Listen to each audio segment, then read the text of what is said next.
much, Juan, and welcome everyone. We're excited to be kicking off You Gotta Believe's first ever National Symposium on Moral Adoption. And I already see a lot of close friends of ours on the attendee list. But for those who don't know us, You Gotta Believe is a New York City-based national organization that specializes in finding permanent families for young adults, teens, and preteens in foster care. Now, what is moral adoption? That's what we'll be talking about today. So the definition that we're working from today is moral adoption is the unconditional lifetime commitment to a child, regardless of legal status. And we're going to dig really deep into that definition with several speakers today.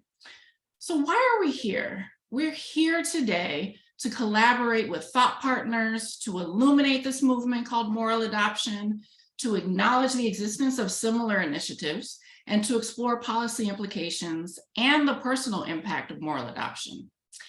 And it's no coincidence that this event is in November, as this is National Adoption Month. And as an adoptee who has the privilege to work in this space, it's always a joy to celebrate adoption and all those who are connected to it, which I am learning every day tends to be the overwhelming majority of the population. And we're thrilled to be joined by so many people, not just from New York, but throughout the country. So today we have a really dynamic agenda that I'm so excited about. We'll start off with a moderated conversation about the meaning and development behind the term moral adoption. And then we'll have a panel of experts from various parts of the country, and they'll be exploring the policy implications of moral adoption. And then we'll have a second panel with families who will share their personal stories, including perspectives from youth and parents who have come together through moral adoption. And we encourage all of you to submit your questions directly into the chat after each panel. And we'll try to get to as many questions as we can. We really want this to be an interactive experience. And interwoven through these panels, we'll share powerful commentary from leaders in the field of child welfare who will provide valuable insights on permanency and moral adoption, including Jeremy Cahumbin, the CEO of the Children's Village right here in New York City, Sixto Cancel, the founder and CEO of Think of Us in Washington, D.C., Michelle Chalmers, the co-founder of Ampersand Families in Minneapolis, Allison Maxon, the executive director of the National Center on Adoption and Permanency in Los Angeles. But first, we're going to start off with a bang. We are so immensely honored to share commentary from a friend of You Gotta Believe, the Associate Commissioner of the United States Children's Bureau, Ms. Aisha Schomburg. Good afternoon, everyone. My name is Asia Schomburg, and I'm the Associate Commissioner of the United States Children's Bureau. The Children's Bureau is the federal agency responsible for supporting families impacted by foster care. Thank you to Executive Director Jennifer Pender, Senior Advisor Mary Keene, and to the esteemed Board of Directors for inviting me to join you today. I have known the great work of You Gotta Believe for a very long time. I first met You Gotta Believe in my first job in child welfare when I was Director of Parent Recruitment at New York City Children's Services. At that time, if I recall correctly, You Gotta Believe was the only agency focused on finding permanency for older youth in care, and I relied heavily on our partnership. In fact, I know some adults who were adopted with the support and guidance of You Gotta Believe, and now they have healthy children and families of their own. So you see, the work of You Gotta Believe has a multi-generational impact, and I'm so happy to see that you all are still doing great work and that I can be part of such important events like this, the National Symposium on Moral Adoption. At the Children's Bureau, we have 4 priority goals. 1, prevent children from coming into care. 2, support kin caregivers. 3, ensure youth leave care with strengthened relationships, holistic supports, and opportunities. And 4, invest in the workforce. I want to lean into that third goal with all of you because it is so relevant and so important to the conversation about what permanency and support means for young people. And in order to develop that third goal, I had to ask young people all around the country what they wanted. What does permanency mean to them? And they told me, and they were very transparent about their desire to have strong relationships with adults with whom they choose to have those relationships. Young people have been clear with me about the importance of their choice in the matter. And for many young people, legal adoption is the best path to establishing permanency and lifelong love and support. However, there are young people who are not necessarily in pursuit of a legal adoption or connection, but they have identified people in their lives who they consider family. This could be Auntie Asia, Cousin Kim, or Coach Brian. We have to trust what young people tell us about who they want in their lives and why, and we have to acknowledge that there are many paths to the unconditional love that our young adults want and deserve. Absolutely, there's importance in establishing legal permanence for youth aging out of care, and it is important to maintain this as a priority. For many, legal permanence provides certain relationship rights that non-legal relationships don't necessarily guarantee. And if we're being real, we also know that legal permanence doesn't always assure a stable, lifelong relationship for youth. So the importance of making a lifelong commitment, a commitment of the heart, is paramount. What's so extraordinary is that there are many adults who embrace making a lifetime, unconditional commitment, that commitment of the heart, to a youth without a legal commitment, and it is just as important to lift up and support these relationships as it is to prepare and support a legal commitment. I have learned over time that youth and young adults continue to confirm this for me. It is important to listen, engage, and inform youth in making plans for permanency long before they approach a time when they may age out of foster care. This involves authentically engaging with youth about what permanency means, who are the critical people in their life, what are those strengthened relationships, and who they consider to be part of their permanent family. So in addition to our priority goal 3, which is to ensure youth leave care with strengthened relationships, holistic supports, and opportunities, at the Children's Bureau, we have invested in a quality improvement center on engaging youth. The focus of the center is to train the workforce on engaging youth with lived experience. I often think of it as supporting the workforce in developing their active listening skills, listening to young people and giving them the respect what they're telling us. And while we always want to help youth make an informed decision, we sometimes have to put aside the choices that we might make in a situation and trust that youth know what they want. We have to trust that youth and young adults can chart their life's course, and we can give them the autonomy to do that.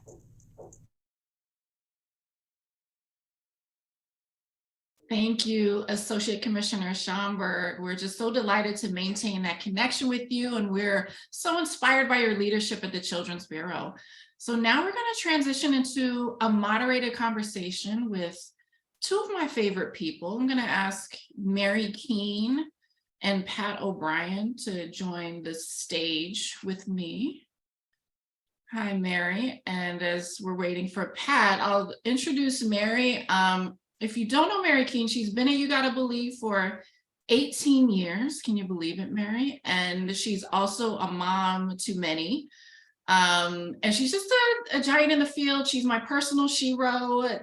Technically her title is senior advisor, but that doesn't come close to explaining everything that she is and does. And then Pat O'Brien, another one of my favorite people, another giant in the field, founder of You Gotta Believe, executive director of AFF-CNY, which is the Adoptive and Foster Family Coalition of New York. So delighted to have you here both. So we thought we would have this quick moderated conversation to sort of set the table about what we're talking about today. So Pat, I'll start with you. Can you share with us, how did moral adoption come about? Where did this idea come from? It basically came about with the founding of You Gotta Believe. There was only one thing we were going to do when we started, and that was going to be find permanent families to any young person in foster care who was on the verge of aging out and didn't have one. I essentially called You Gotta Believe in the beginning a homelessness prevention program, because the greatest single cause of homelessness at that time in the mid-90s was kids aging out of foster care. And there was a way to absolutely prevent that by not letting kids age out without a permanent family. So, but not every young person was freed for adoption. Not every young person wanted to be adopted, but every young person, if they were in foster care, needed to be in a permanent place.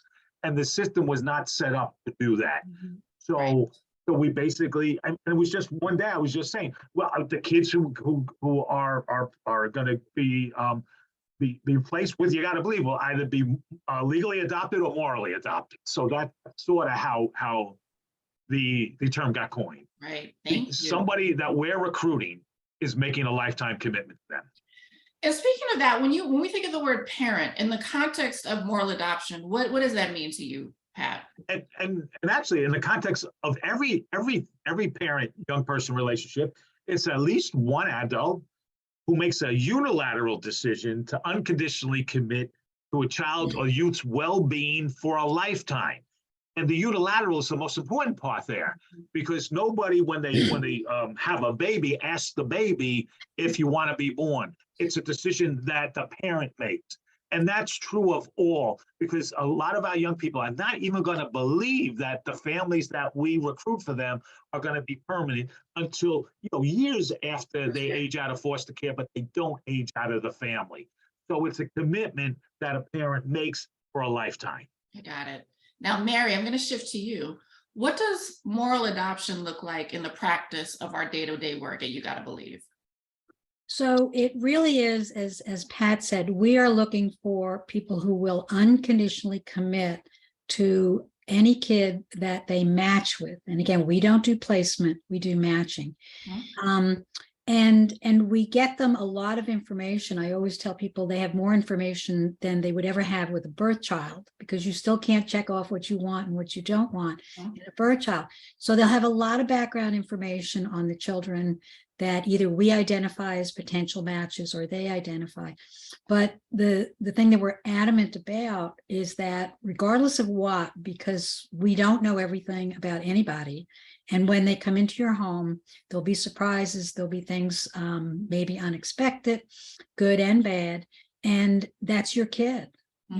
Just to me, I sort of think of it as you flick a light switch. If you want to be a parent, you can actually parent anybody. Because as Pat said, it's unilateral. You make a decision to be a parent and everything that goes with that. You have no control. You can't dictate this is the way it's going to be or anything. You just have to be open and committed and be there for whatever kid you connect with. And why would the option of moral adoption even come up? And why moral adoption over legal adoption in some cases? So there are so many reasons that legal adoption is not what kids want. I also have problems with it because it means termination of parental rights while they're younger, not when they're older, but it does mean that when they're younger. And why should there be a need to do that? And many kids have been adopted and sort of been unadopted, broken adoptions. So they have no reason to believe in adoption. And overall, they just, Pat touched on it. They are not the ones to make the commitment. It's for the adult to say they're going to be there no matter what. And the kid can come and go and do as they please.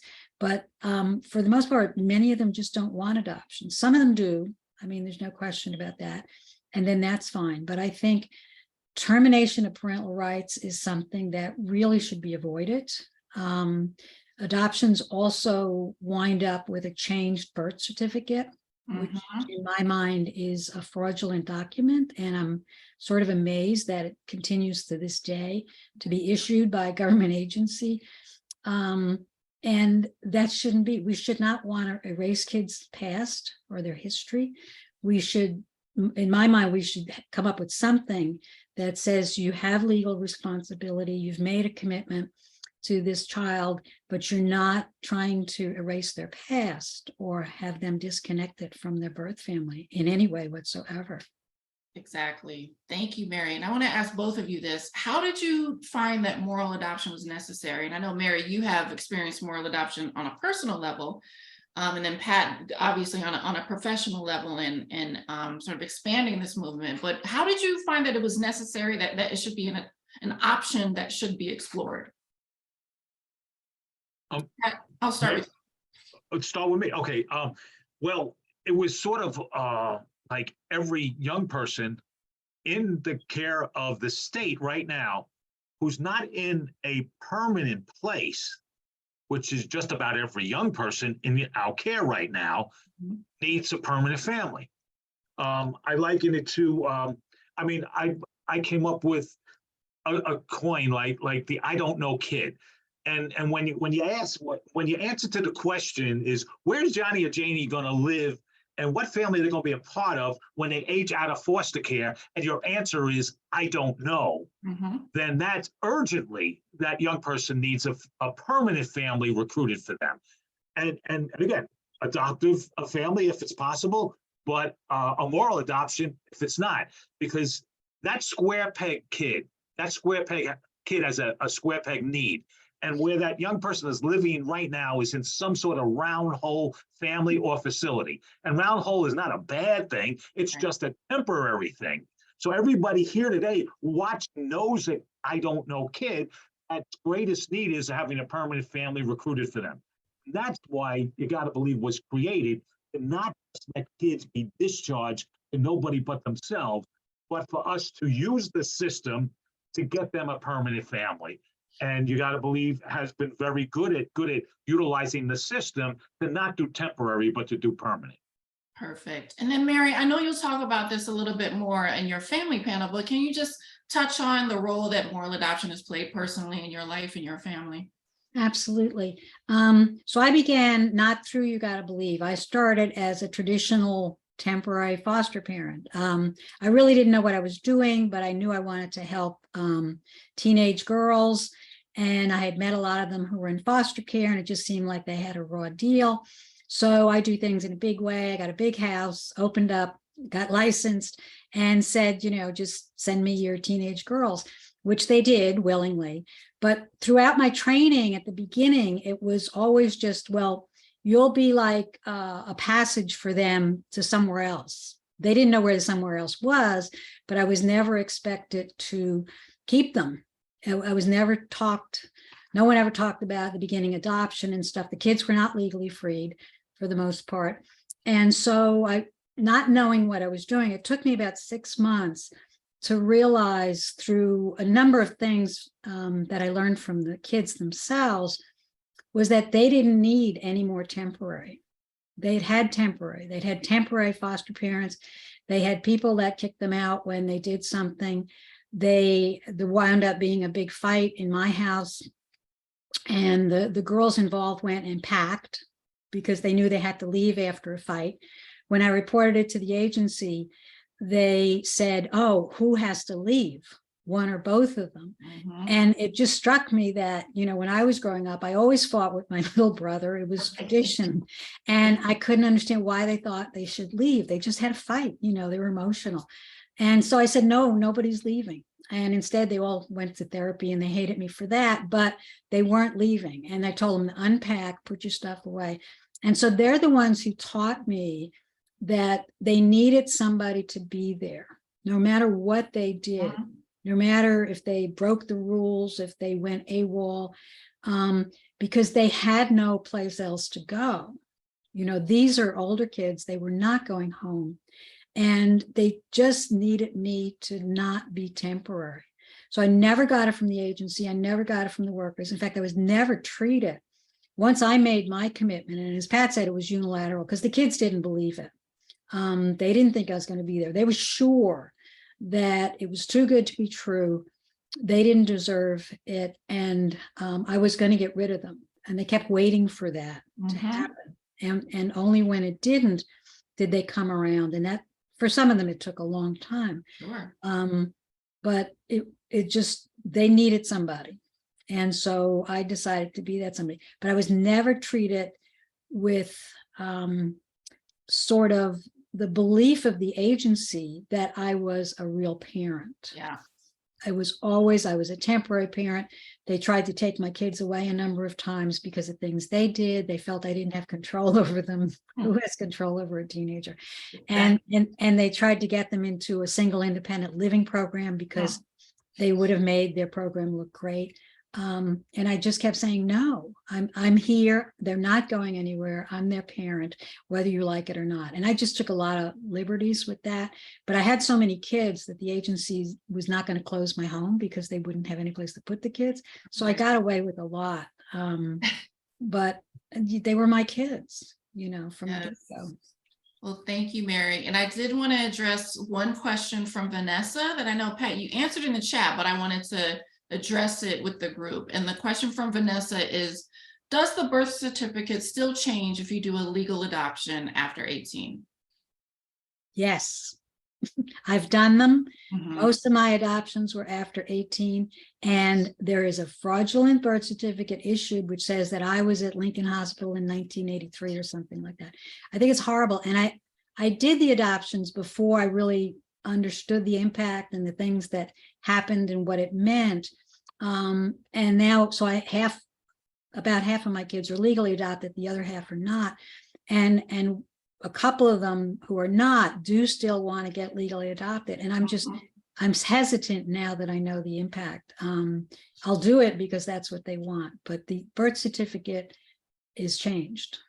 And Mary, the young person can keep their name, but the parent's name must change if there's a legal adoption. Is that correct? On the birth certificate, yes, they Right. can, any name. Some of them kept their names, some of them hyphenated. The names are not the issue. The Right. fact that my name is on multiple birth certificates saying I was multiple places giving birth to multiple children, it just astonishes me. And it's just wrong. It's just wrong. Thank you. We'll take one more question and then we'll move on to Pat's panel after this. But the question is, what would you suggest the agency do to help build this sense of stability and trust for kids? It's a big question. So I'll pipe in. I think the training has to be changed to include the possibility that, in fact, encourage the possibility that people make a permanent commitment to their kids. If they go home, that's a wonderful thing. And actually they should try to stay, and the system doesn't encourage this. They should try to stay connected to those kids because they've spent time with this family. But the family should understand that what they need is a commitment, a lifetime commitment, even if they go home. Instead, seeds are planted with this notion that this is temporary. If this kid doesn't behave, you can call us, give us 10-day notice, give us 30-day notice, and we'll get you another kid, which is what they'll do. You know, they'll keep rotating kids in houses. That you plant that seed and people become overwhelmed and they say, well, the professionals say that's okay. Then you can't let that happen. You can't let that be said. When I've done classes, I have never mentioned the 10-day notice or 30-day. I've said you need to commit the child that comes to you because they're dependent on you. And I just think the training is the initial problem. That's right. Well, Mary, thank you. I know we'll see you in a bit for your panel. Pat, thank you. We're going to transition it to you, Pat. I know you have a policy panel that you have a few folks that are joining us throughout the country. So I'm going to hand the stage over to you and I'll see you on the other end of the show. So I'm not introducing a video right now. Yes, you are. Okay, so that's a Michelle Schamas video. Is that correct? That's right. All right. Thank Well, you, Pat. I'm very proud to introduce a friend of mine, Michelle Schamas. We worked together on a federal grant well over 20 years ago before this wonderful organization that she started called Amberstamp came into existence. And prior to Amberstamp, you know, when anybody asked me, is there any agency that just specializes in older children getting permanent families? And at the time, I would say no, but then Michelle went out and started Amberstamp, which is another organization that's exclusively worked to place older kids into permanent homes. So Michelle's going to share a few words with us today. Thanks, You Gotta Believe, for taking time to help advance practice and how we think about permanency and family for older youth in the foster care system. You folks have always been brave and real in how you approach this stuff, and the field is better for it. I think you're right in sync with many others around the country who are more and more acknowledging that many of our current practices and thinking need to go. Whether we call it moral adoption or soul families, guardianship, or support networks of relatives, kin, community, and culture, or some other name. I think we're all talking about essentially the same thing. Young people and adults, including myself, who have been in the foster care system, have been trying to point the field in the right direction for decades. Finally, the system appears to be responsive to youth voice or youth engagement, or those with lived experience, and what they have to say on these essential questions about what the system values and prioritizes. So here's what I think we know. One, we need to do everything we can to keep children and youth with their families, whether that's parents or extended family. If youth can't live with them, those people need to be integral in all of our planning and in providing support, family, and cultural connections throughout a youth's time in care, no matter where they live. 2, termination of parental rights is, as the upend movement says, the family death penalty, and should only be used in the most egregious, extreme situations.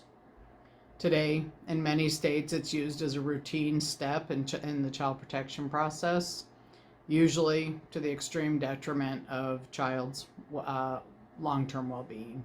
3, we have to utilize strategies that build networks of support and relationships around children and youth, both with their biological family and other adults who come forward to walk beside them through childhood and into adulthood.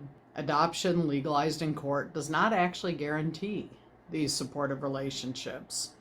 It's an emotional commitment and hard work on the part of everyone involved that makes these relationships either long-term or permanent.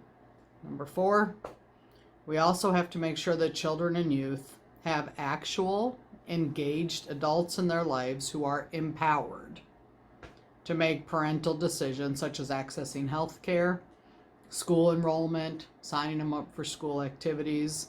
Again, we can do this in many ways that don't involve termination of parental rights. Guardianship is a great example of the system just honestly saying to a parent, right now, you're not in a place where you're able to do the things like consistently get your child to medical appointments and school. You're still legally their parent. But for now, we're going to find another adult who also loves your child to do the day-to-day care. Some people will argue that guardianship is not permanent and therefore not as good an option as adoption. I disagree. I believe the fact that guardianship ends at age 18 is a good thing. At that point, young adults and their guardians can renegotiate and decide if they both continue to agree that their relationship is one that should be declared via an adult adoption. If so, they can walk into court as 2 consenting adults and make that relationship legal. If the relationship going forward is better as something else, then they can create whatever that something else is. In my opinion, this is one of the most authentic ways we can back our rhetoric about youth participation with real action. Adoption is an involuntary legal action that adults decide to do on behalf of children. While most states do require consent of children who are over a certain age, adoption is a very huge decision that most children are not actually developmentally capable of committing to.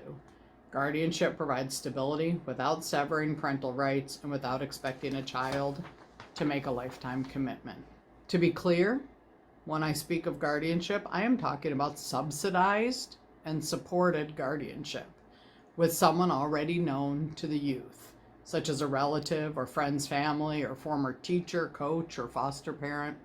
Do not confuse guardianship with long-term foster care or any of the other euphemisms used to describe the condition of living in a placement that can end at any time and with the most critical decisions being made by social workers and courts rather than by a committed adult in a parent-like role who is empowered to do the things that parents do in the course of raising children. Lastly, for older youth who remain in foster care and congregate care placements long after their parents' rights were terminated, I believe that we should be looking at routine restoration of parental rights such that no youth enters adulthood a legal orphan without legal ties to any family system.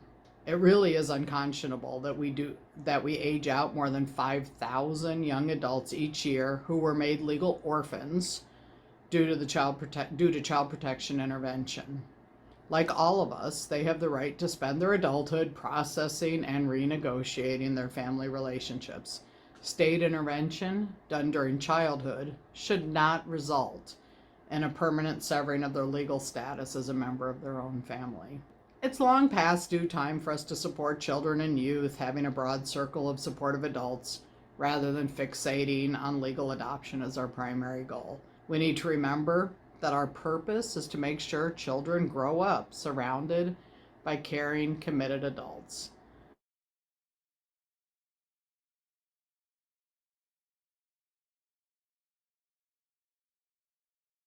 All right.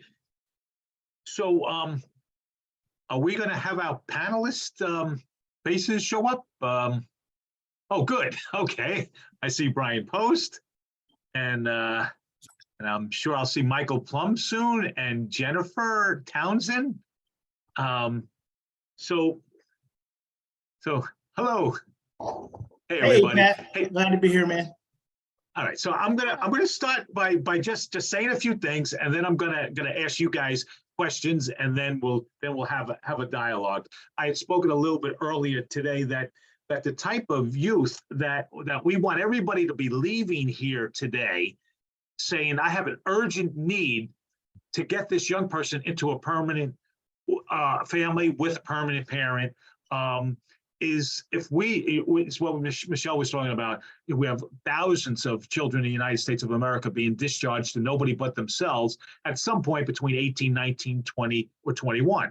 But they are living in what I would basically call a round hole family or facility right now. Their greatest need is a parent and a family, and they're living perhaps in a residential treatment center or a group care or a traditionally prepared foster home or therapeutic foster homes that have no intention on them staying there beyond the last day in care. So we have lots of kids living in those facilities right now. And those young people need for us to have a paradigm shift in regard to what their greatest need is. And whatever need is being treated in those places, it's just temporary, and their greatest need is permanent. And we have to figure out a way to bring that to that young person. So I invited my dear friend, Brian Post, who I met literally about 16 years ago when he was just a baby, really. He basically just finished writing a book, one of my favorite books at all, Beyond Consequences. And he wrote to me. He saw an article that I wrote because he was already working with families. He was already really, really strongly figuring out that the kids' greatest needs are having family. But there was that piece that was missing. That was that commitment piece. And the article that I had wrote was essentially called Unconditional Commitment, the only love that matters. And it impressed him enough that he reached out to me, And I was just wondering if you could recall that, Brian, and then just tell us a little bit about how in your professional world, how really trying to get kids into permanent families has shifted, at least since we met. Well, I do recall, Pat, first learning of you and your information, and one of the things that was particularly inspiring for me is that you were a passionate voice in support of children, and also the importance of children having families at all ages, kids being adopted at all ages. And it's not a common voice. And so that, obviously you're a man who speaks your mind, and I particularly enjoy that about you. And so we have continued to do this work specifically around these aging out youth. And this is how I adopted my own son. He was a child in our group home, came to live with us at 15 after being in 10 years. It was about 8 years of care in every institution in Virginia. And so he was with us in our group home for 2.5 years because he was just about to turn 16. And then we decided we were going to move back to Oklahoma. And he was one of the only kids in the program that didn't have anywhere else to go.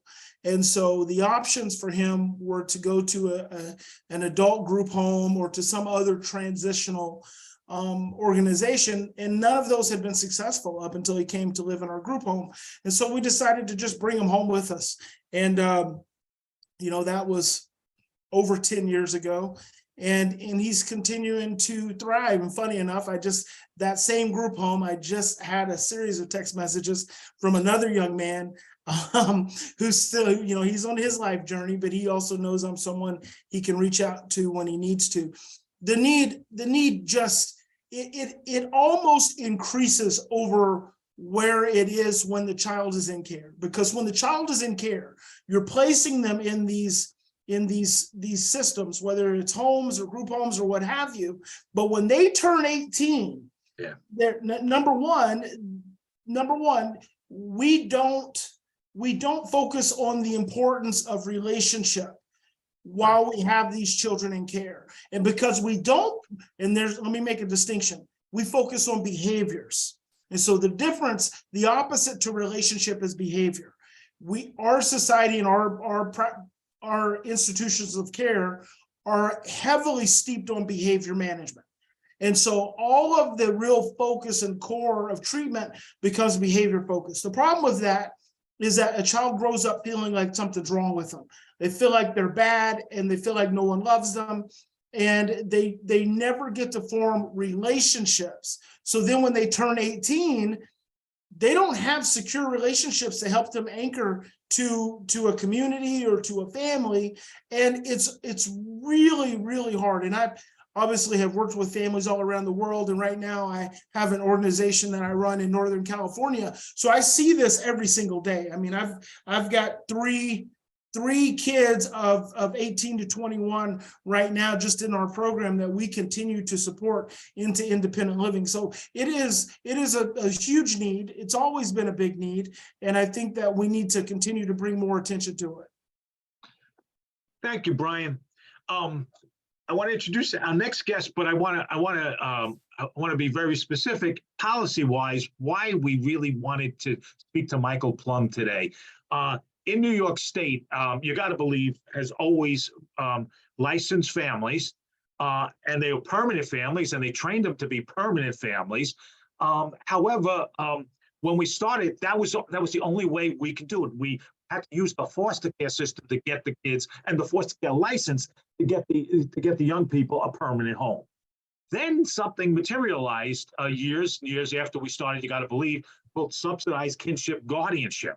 And in New York State, the only families that are not allowed to do subsidized kinship guardianship are families where a young person moved into a foster home and they did not previously have a relationship with the family, which is essentially half of all of You Gotta Believe's families, because they were recruited to be permanent. They used the foster care license to get them that permanency. And that's the only family that's not qualified by New York State rules to actually get the young person and the family out of the system through the subsidized kinship guardianship program. Well, Michael Plum works for ODHS, Child Welfare Adoption and Guardianship Assistance Program in Oregon, and they actually do some work with foster families and guardianship, and that's why we asked Mike to say a few words about how they utilize the guardianship system to get kids to get kids permanent families, and they allow their foster families to become that permanent family. So, Michael, I'm going to turn it over to you. Thank you, Pat. Good morning, everyone.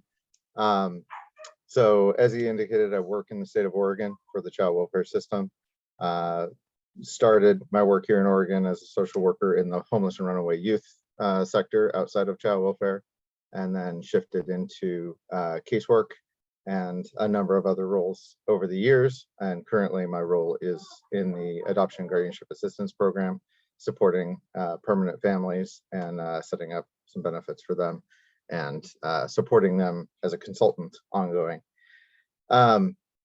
In the state of Oregon, initially, as Pat indicated, for New York, it was also in Oregon that we had the rules for the 4E waiver when the GAP program first came into place.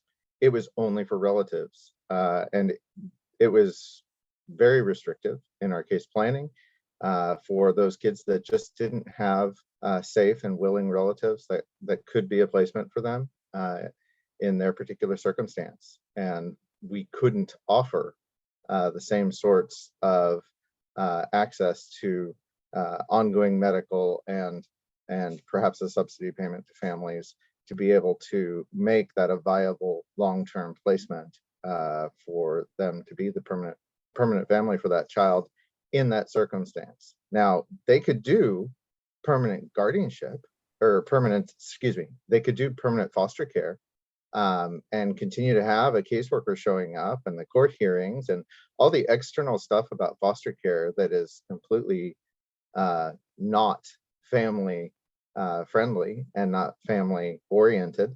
But many kids did not want that. They wanted something more permanent and more normal. Their words. They wanted something more normal. They wanted their family to not include a caseworker showing up every month to do their home visits. So Oregon went through the process, and we modified our rules to define a foster parent that had had a child for at least 12 of the last 24 months as a fully certified home, to be then, for the purposes of guardianship, a relative. Now, it doesn't change everything, but it changed legal status for the purposes of guardianship. So we made it so that they could access the same sort of resources to be that guardian and a permanent resource for that child, and be able to receive supportive services like relative families. So they're not having to look at, can we do this permanently without the supportive things that have been in place in the foster care system. So allowing those supports to remain in place and those families to be able to step forward without the same sort of fear and uncertainty around, can we be that permanent resource? So we do still have a vast majority of our placements as relative placements in the state of Oregon. There's a lot of value for us in engaging relatives early, as soon as a child is deemed unsafe in the assessment process. But when it's not the case, when that's not, those resources don't come to light and can't be approved for relative foster care, why would we leave a welcoming family out in the cold? So in Oregon, we've made that accessible and have found a lot of success in that. All right, and we're going to get back to all our panelists, but I just wanted to get the fundamental ideas out. And I am actually meeting Jennifer Townsend for the first time. Hi, Jennifer. I see that you are the Vice President of Children and Youth Services for Foster Adopt Connect. And I'm sorry, I'm not sure if that's the Missouri or Kansas side. Both. Oh, okay, good. So, yeah. I wasn't too far off there.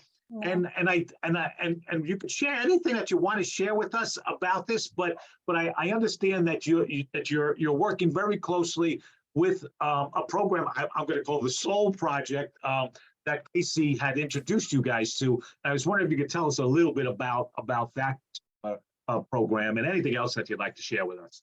Yeah, of course. I actually think that the senior associate from Annie, Casey, Doreen Chapman, who we work very closely with on bringing Soul to Kansas, is on this call. So hi, Doreen.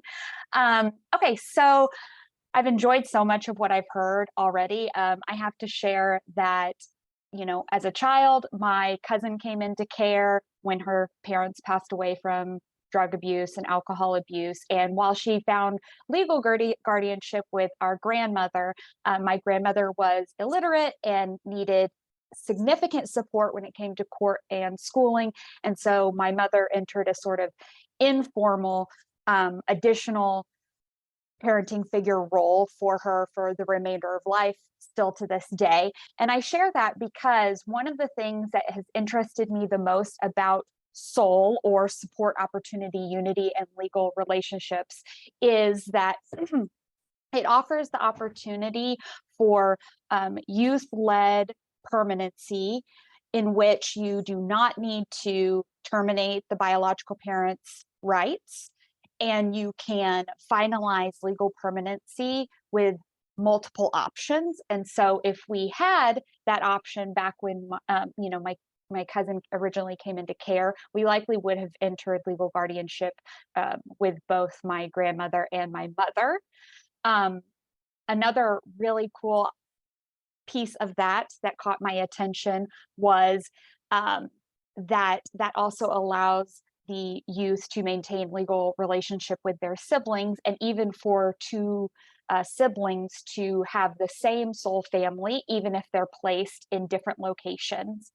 An additional sort of catch your eye, get excited aspect of soul is that we are really pushing for implementation of soul in states and working with states to continue significant support to those families and to the children and youth that we're serving once permanency is finalized. And so, as we know, there is in most states a significant drop in potential supports that a child or youth can receive once they finalize legal permanency. And we don't think that that's good for most of our children. And so, and honestly, there are so many details about soul that I could get into, but it's actually very simple.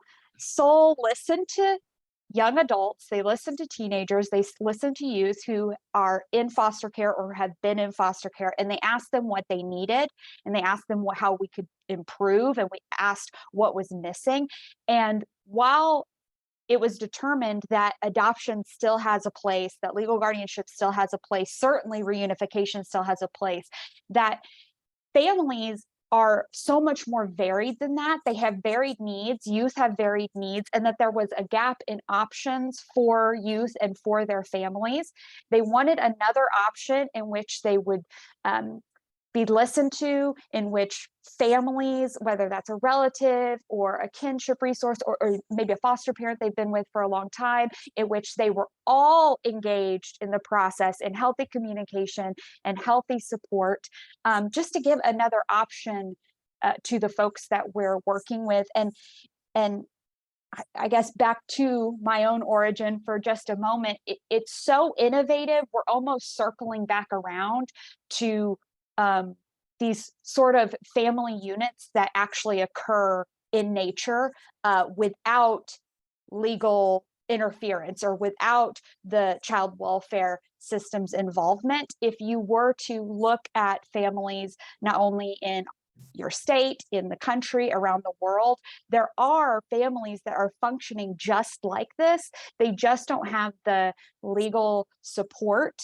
and recognition that Soul can provide them, and specifically can provide for these youth that are in care right now. And so we've been able to bring that to Kansas. Kansas is the first state that's going to be implementing Soul. And so right now we are at the point that we are working with young adults, youth, stakeholders there in Kansas to figure out more of the details of implementation of Soul in the state of Kansas. And so what does this mean legally? What does this mean financially? And more important than anything else, what does this mean for youth and the families that are working with them? So.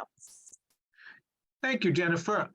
Hey, if someone could just tell me what time this workshop, this segment is over, just so I don't go over. I'd appreciate it if you just slip it in the box. But let me ask the panel now. We have people from all over the country.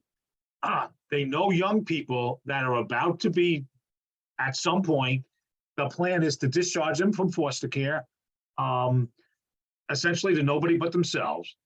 And do you have any specific advice what they can do instead? I mean, they're giving them whatever program they're giving them, but that's what I've come to call a round hole program. It's temporary, and these young people need permanent. Do you have any words of wisdom or advice for what they might be able to paradigm shift today so they can start working a second plan for that young person tomorrow? Well, I think, Pat, that we use the word transition, but we don't always act from that capacity. You know, these children, these youth need to have an opportunity to transition. And if a young person is coming from foster care and they are transitioning into adulthood, now we know that brain development for that child is not even near completion. At the very least, if we could connect them to a community, a community would allow them, it would give them a central point of connection. It would permit more flexibility because you wouldn't have an adult, because almost all these children are immune to any kind of authority by the time that they've gone through the system. They're tired of people moving them around and telling them what they can do and what they can't do. So if you don't have a solid enough relationship to influence them, you got to have a community that allows them the flexibility and the support to be able to start to stumble out into the world as an adult. So a community as a point of transition could be a very, very important thing. All right, so let me challenge that. Only because when we started, you got to believe, we realized that almost to say it's up to the community, or it takes a village to raise a child or youth. I've always fed back, only if you have a parent in that village or somebody functioning in that way. Yes. So when I was a kid, the village was my block. If I did something that somebody didn't like, they would tell me to stop. But the only reason why I would stop is because I know they would go down and talk to my parents. And every parent that we find is a member of a community. And no parent can do everything by themselves, and they need the support of the village. But without the foundation of that family, how does a community offer anything when that's so, on some level, nebulous? What does that mean? The foundation you're talking about is a central regulatory figure. So a child has to have a central regulatory figure, or a primary one or a secondary one. And if I think just about the kids in our organization right now, for many of these kids, I am a central regulatory figure for them. So whether that's a text message, a phone call, a hug, an interaction, but if it's not me, I know I have another staff person they go to. So they'll call me Papa and they'll call her Mama. And so you're absolutely right that within that community, the hope is that you have some supportive central regulatory figures that those kids can connect to. One of the challenges, though, is we are so non-relational. We are so non-relational, and you can assign someone a parent, but if that parent is not relational, if that parent is not flexible, it's just more of the same for that child. So I use the concept of a community as a central point to where the child feels like they can be a part of something. Obviously, if we could have a set of primary regulatory figures within that community for that child, it's got to be more ideal. Jennifer, Michael, do you have anything you want to add to this conversation? Yeah, I think that this is relevant, but maybe seems like a little bit left of center. But I would love folks to take a look at the communication that is occurring with foster parents about biological parents and how they can be part of a community together. I'm also a former foster parent and an adoptive parent who sees my children's first mother every other weekend. Nice. Most of the parents, even if they've lost their parental rights to the children, it doesn't mean they don't love their children. It doesn't mean they don't have an important role in their children's lives. If there is not an immediate and impending, safety issue, for the most part, you can help foster that relationship, and you can be a family, and you can be a community, and open that community up to a larger village. And I just think that if that was done more on the front end, we would have better results about the teenagers we're talking about today. And I totally agree with the front end part. We need to do, and we are trying to narrow the front door so less and less kids come into foster care, and we're all on board with that, which is excellent. when I had left the day-to-day management of You Gotta Believe about 10 years ago, I was planning to go on a 2-year sabbatical, and I didn't go to any other country to do that.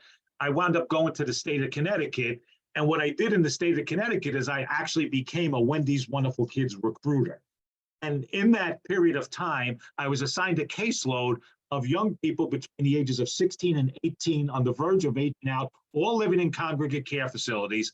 And just about every one of those young people had somebody in their life who truly loved them, who truly cared about them, and would come forward for that young person, go through the licensing process, go through the training process, and become that central regulatory figure that Brian was talking about. And of course, we talk as the central parent figure. But the thing is, the thing that always amazed me is every young person already has somebody in their life who love and care about them. And then it's our job to reach out to those people and bring them into this process, first as a learning experience, and then to do what needs to be done to get that young person a family before they age out. So that's another type of idea and program as well. So Pat, one thing Michael, I'd like to add to that is just expanding our view beyond just placement recruiting. We're really helping these children develop their village, their family, however that's defined, not by blood ties, not by legal ties, but who are the people that are there and already willing to pour into them. And in the cases where we say, oh gosh, there just isn't anybody, helping them develop that. Right. And that's really part of our role in helping them as they launch into the rest of their life. Okay. I'm looking in the questions to see if there's any specific questions for this panel. So I'm not seeing anything there. So anything else that we can offer as terms of a policy or a call to action for when people leave today? What is something that we would like them to start doing that might be a slight paradigm shift tomorrow for the young people in care that they know? That's open to the panel. Start focusing more on understanding stress and trauma and how trauma impacts these children's brains, makes them more sensitive, and then also how caregivers have their own trauma that they bring to the table. And if we can focus on helping caregivers understand their own trauma and understand themselves and their own reactive patterns more effectively, then we can help them remain more present for these kids while they're trying to work through and struggling through their own traumas and their own histories. And in that process, we can build much, much stronger relationships. All right. Anything else that anybody would like to call for a cause of action of what people can start doing with young people on their caseloads right now? Different. What can they do different starting tomorrow? I don't think that this is new. It's a reminder, I guess, Right. to just take the time to really listen to the kids that you're working with, the youth you're working with, and listen more than you talk, and look for opportunities in everything they say. Sometimes we're so overwhelmed that we look for reasons why something won't work out. So if he wants to go live with his friend's parents, I'm seeing all the reasons why that won't work out. Or if he wants to be adopted by his older brother, it's easier to just check mark the reasons it won't work out. Don't do that. Take the time, sit with it, breathe with it, and look for opportunities to make it work, because they're just worth it. All right. And we do have a question in the box. What are some of the strategies you have successfully used to ensure the ongoing commitment to youth? The system is so weighed down by kids returning to care.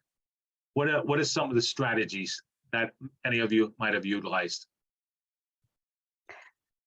Well, I definitely think our efforts to increase our diligent search for relatives and placing children in their community is paramount. But I also think that continued post-permanency supports and getting those out to some of our more rural communities is huge, and destigmatizing the need for additional assistance post-adoption. So oftentimes we hear that adoptive parents are hesitant to come forward when they're struggling for fear that they will be under the microscope, and that will somehow hurt them or the other children in your home. And so we've got to have more open communication. All right. And we're getting close to the end of our time. And we've been getting lots of calls for some people who came late. They want to know the definition of moral adoption. And I did not write it down. And I was wondering if anybody from the You Gotta Believe Network, Jennifer, or anybody else, can read that definition one more time before we go on to the next stage. Uh-oh. I'm no longer here. You're still there. Oh, okay. We'll see you. There it is.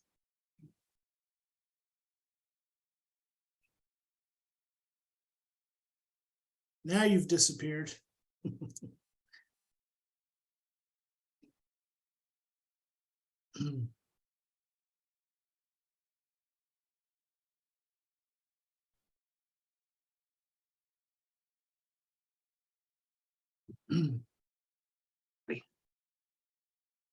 Shoot. Now you're back. Your voice is back. We don't see your video though. And that was a great definition of moral adoption. It doesn't take a court system to create a love bond between adults and children that can last a lifetime.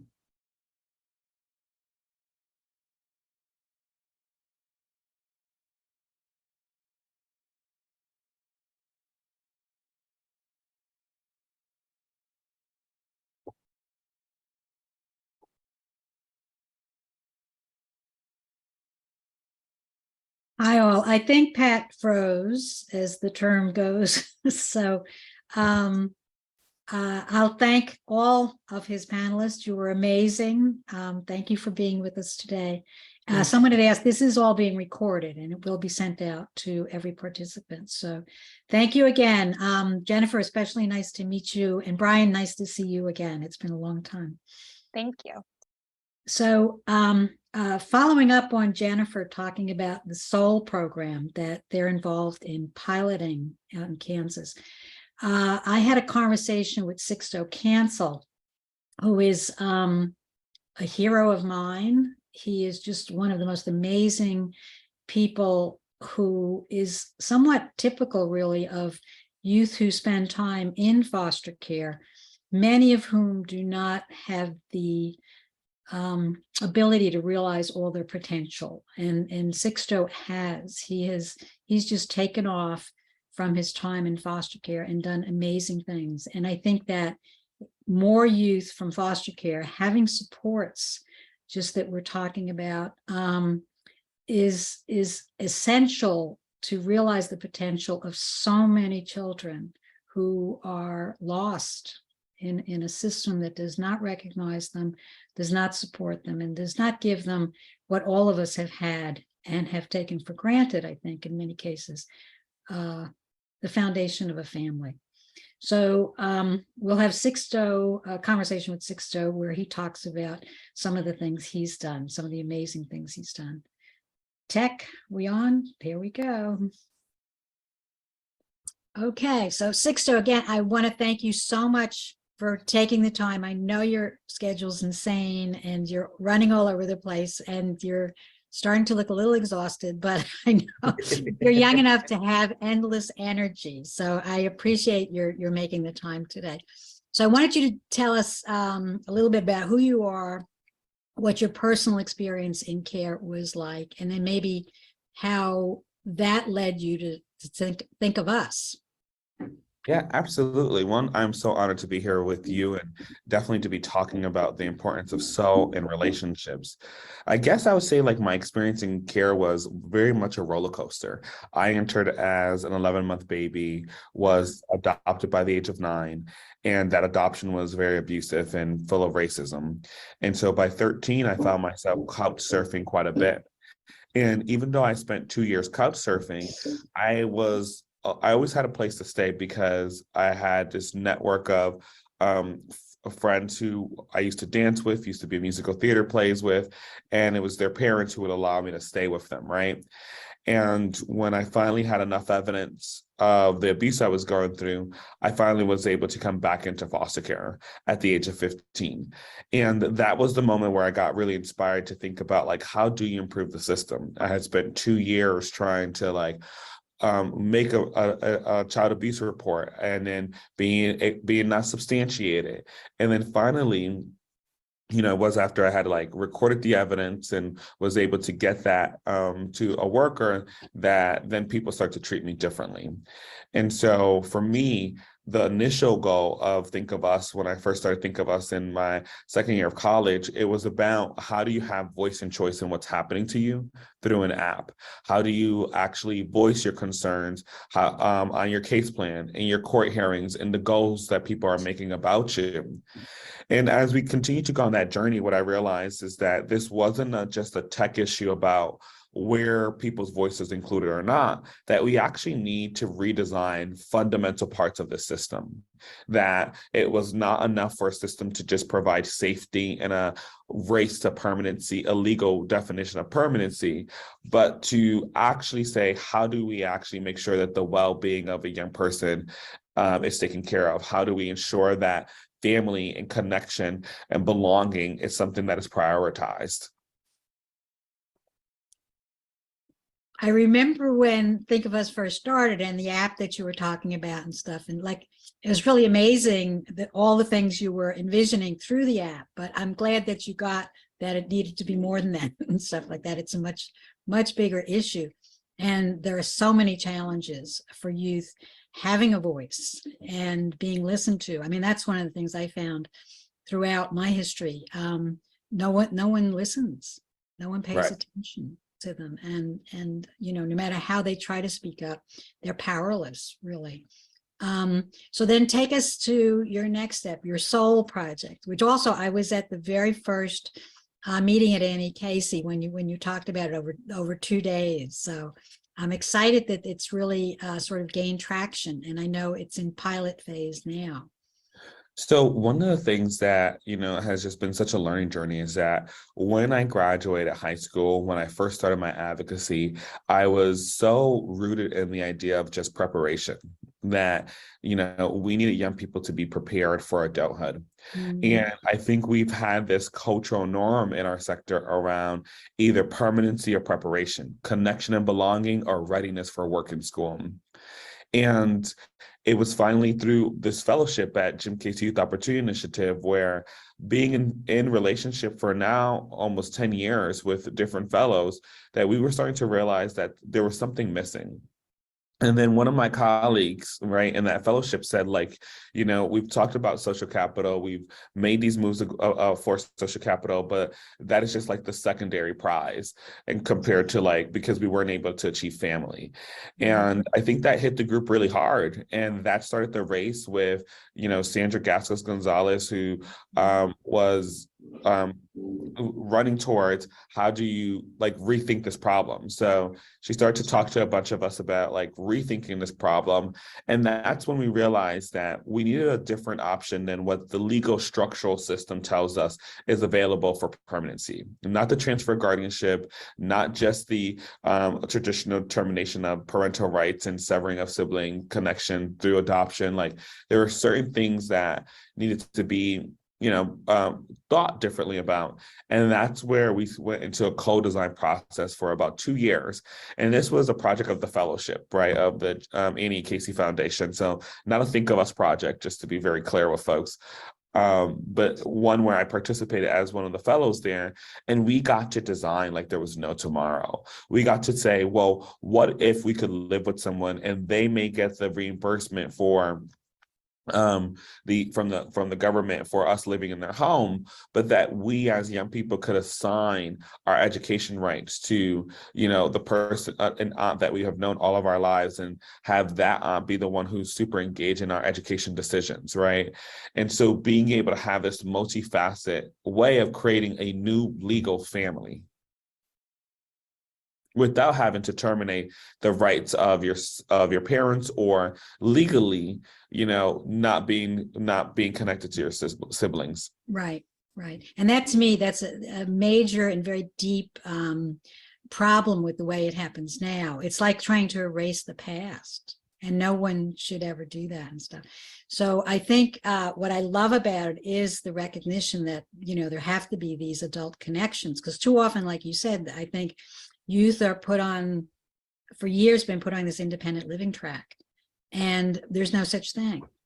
People do not live independently, and children shouldn't be forced to think that that's an actual outcome. So again, the work you do is amazing, Sixto. I thank you for your energy and your passion in all of it. I know it comes from your heart because of your personal experience, and that's one of the things that you got to believe that we talk about as well.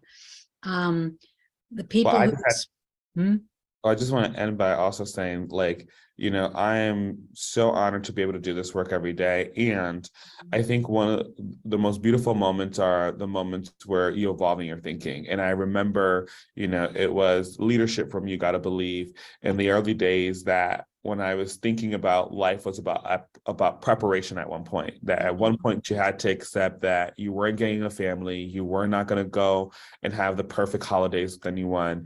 Right. And it was about just getting ready. It was leadership from You Gotta Believe that said, no, we should never give up on family, Sixto. I want to challenge your belief. I want to really push you on your thought there. Yeah. And so thank you for the work you all have done, because it's been instrumental for me to even think differently about how we do what we do. Well, thank you. That's the greatest compliment we could ask for. Again, thanks for your time, Sixto. I'm going to terminate this. Hopefully, I don't know if you'll have time tomorrow to join us or not to hear the rest of the symposium. But again, I really appreciate your being with us today. And thanks for your time. Take care of yourself, though. Slow down a little bit. Thank you. Okay, I will. Thanks, Sixto. So I'm back. Sixto, again, he's absolutely amazing. And if we have more youth coming out of foster care working to change things, I think that's our hope for the future. And Sixto is a perfect example of that. We have another video that I get to introduce. She'll introduce herself at the beginning, but when I first saw Instant Family, which I hope everyone has seen, or if you haven't, please find it and see it. It was so extremely well done and it's based on a true story. I had to find out who was the one who was really providing the information about how this all works, how this system works and stuff. And so I was connected to Allison Maxon, and she's brilliant. She's absolutely brilliant. She did a phenomenal job of ensuring that this film was accurate, true to life, showed what the system is like, its flaws, its pluses, but the amazing outcomes that are possible if you just force your way through and sort of disregard all the noise. So here's Allison Maxon to tell her own story. My name is Allison Davis Maxon. I'm an author, educator, and clinician, currently the executive director at the National Center on Adoption and Permanency. One of the great projects I got to work on a few years ago, I was the consultant on a movie called Instant Family. And in that movie, we very intentionally made sure we featured a teenager that was in foster care. And one of the things we wanted to do was make sure that the world saw the strengths of our teenagers. They saw how strong and resilient and amazing our youth are. And one of the things the system doesn't do very well is keep kids connected and get kids connected. Some of our kids get stuck inside of a foster care system more than 5 years, more than 8 years, and then they age out without connections. And I always ask folks, how would you do without your connections? How would I do without my connections? Every youth deserves and needs connections to heal and thrive. At the end of the day, adoption is just a piece of paper. Adoptions can be wonderful, but it's a piece of paper. What's most important is a commitment to a youth, a relational commitment to permanency, to love and support and care for that youth.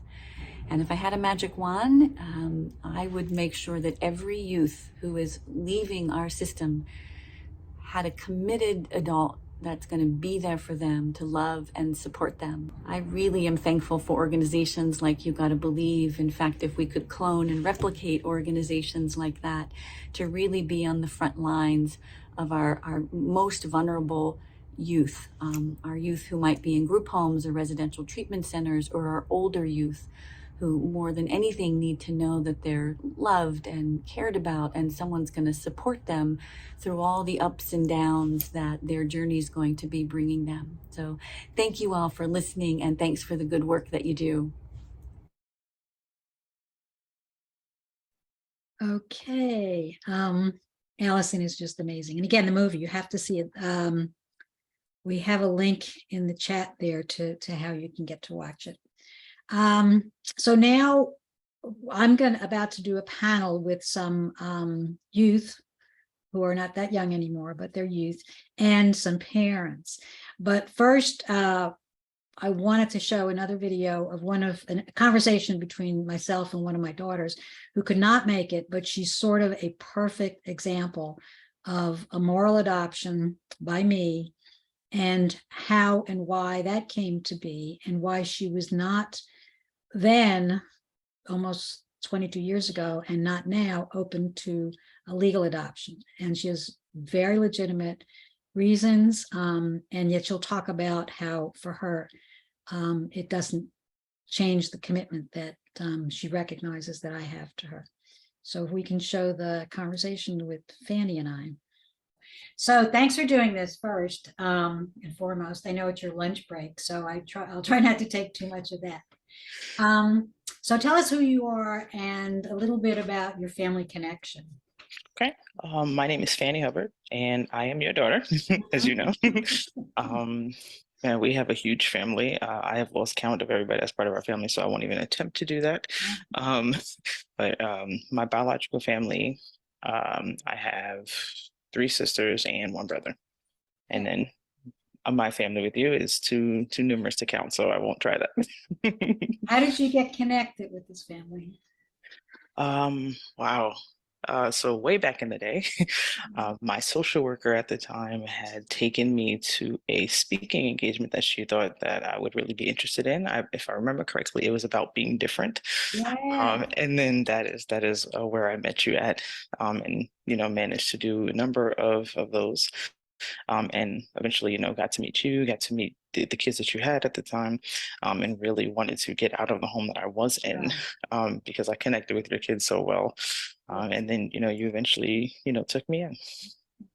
So do you have any history with adoption or almost adoptions and stuff before that? Yes, sort of. There was a family that I was living with, I think my second foster family, yes, that I was living with for quite a while when I was a kid, where I almost got adopted. There was some stuff that happened in that family, and then I was essentially re-entered back into the foster care system, if you will. So there was an almost adoption there. I guess I was too young to even consent at that time, whether I wanted to or not. Right. I mean, I don't think I thought about it one way or the other. Again, I was a kid. Right. But that was really the only almost situation where I almost got adopted before. And then in our family, there was a lot of talk about adoption. Yes. And it came up through the social workers and stuff like that. So, and you never wanted to be adopted. You Correct. Very clear. So you want to talk a little bit about your reasons for not wanting to be adopted? As I got older, I started thinking about it, and it didn't feel like it mattered to me. And I did not get the feeling from you that you felt offended or slighted or anything like that. Like, hey, I put all this time and care and education into you, kid. And then, you won't even be adopted. Like, I wasn't getting any of that feeling, and I still don't to this day. So it just didn't feel like it was important stuff for me to do, because you had already accepted me into your family. You had not said, hey, once you turn this age, I'm going to kick you out or anything like that. So, I understand why people want it. Totally get it. I'm not against it. But it just didn't feel like an important step for me personally, or something that I needed to do. Okay. So Was there a point at which you felt that I was unconditionally committed to you? Like, how long did that take? Do you think that you felt comfortable? It was honestly, it felt immediate because I was this random person that you had met. That's like, oh, hey, I like your kids. Can I come into your house, basically? And then you were just like, okay, sure. Obviously the conversation didn't go like that, but that's the way it felt. And it felt the transition felt seamless immediately. And there were a number of adoptions that happened over the years throughout our family, and there was never any pressure. Once you asked me if I wanted to do it and I said no, you left it at that. You respected it, and that was it. So it always consistently felt seamless, and there was never any pressure or anything like that to move forward. Great. No, I'm glad, because actually I never asked that, because everybody, a number of them around you were getting adopted. Hmm. So I didn't know if that felt weird, that you didn't want to be included in that group, or No, I never felt othered by you or by anybody in the family. No one ever actually asked me about it outside of this conversation, I think. right.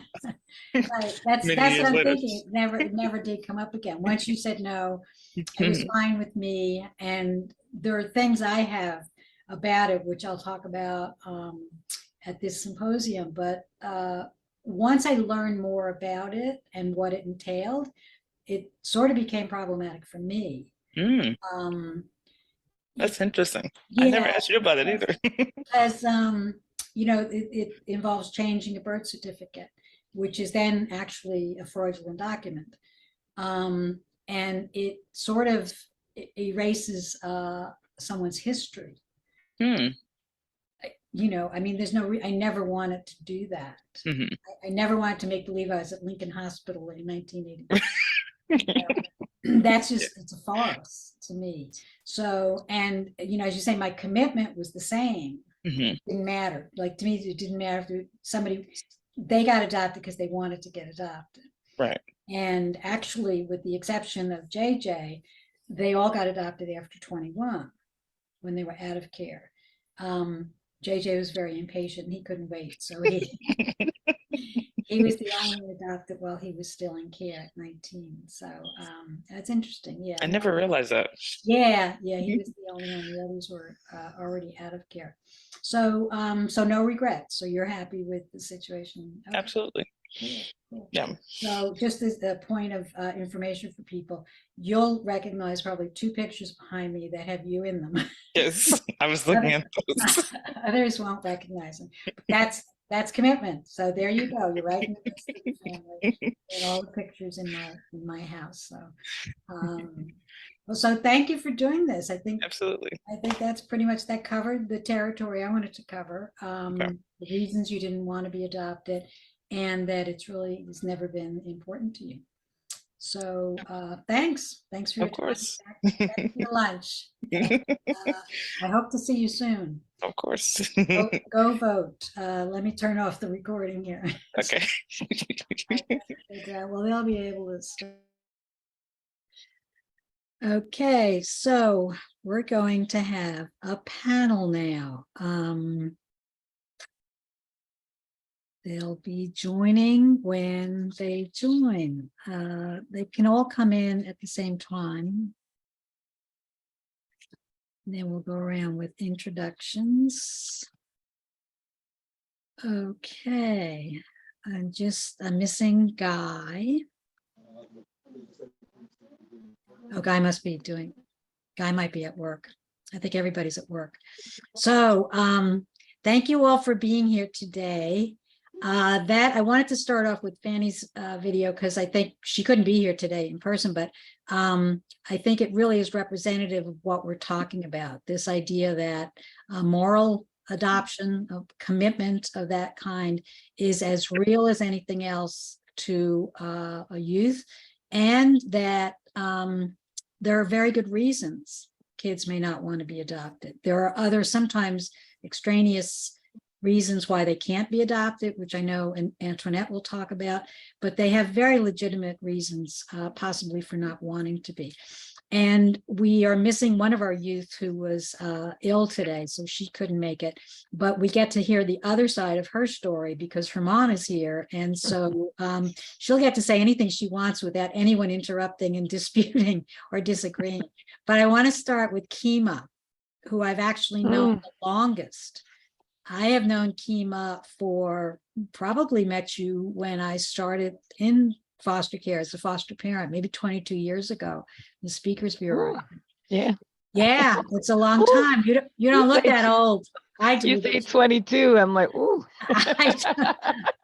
You're just as young as you ever were. So you want to tell us a little bit about your story, Kima? Sure. Hello, everyone. Thank you so much for having me on the panel. It's been a little while since I've done I call it the foster care circuit. Yeah. So yeah, I entered foster care the day before my 10th birthday. I lived in 3 foster homes, my last one being my forever home when I was 14. She became my heart mommy, the one who carried me in her heart rather than her womb. And I lived with her for a very happy 25 plus years. She did pass in 2019, but she was mom up until till the end. And did you ever have conversations? Did the agency ever talk to you about adoption? Did it come up? Because the whole time you were with her, you were technically in foster care. You had all the visits from social workers. You had all the permanency hearings every 6 months, and that just went on forever. So was adoption ever thrown out? I know you were never legally freed. Yeah, I was free for adoption, but I was never. When they talked about adoption, it was like to say, "Oh, by the way, you're 13 now, so no one wants you. So if you can just forget about that whole adoption thing," and that was it. That was the end of it. I did talk with my mom about it once, and it was like, it's something to think about. But for me, I didn't feel the need for it. I felt that she was committed to me. She always would say, like from the first day that I came to her home, she was like, "You're my daughter for as long as you want to be." And she was true to her word. And so at that time, I didn't feel that I needed to go through that extra hoop, if you will.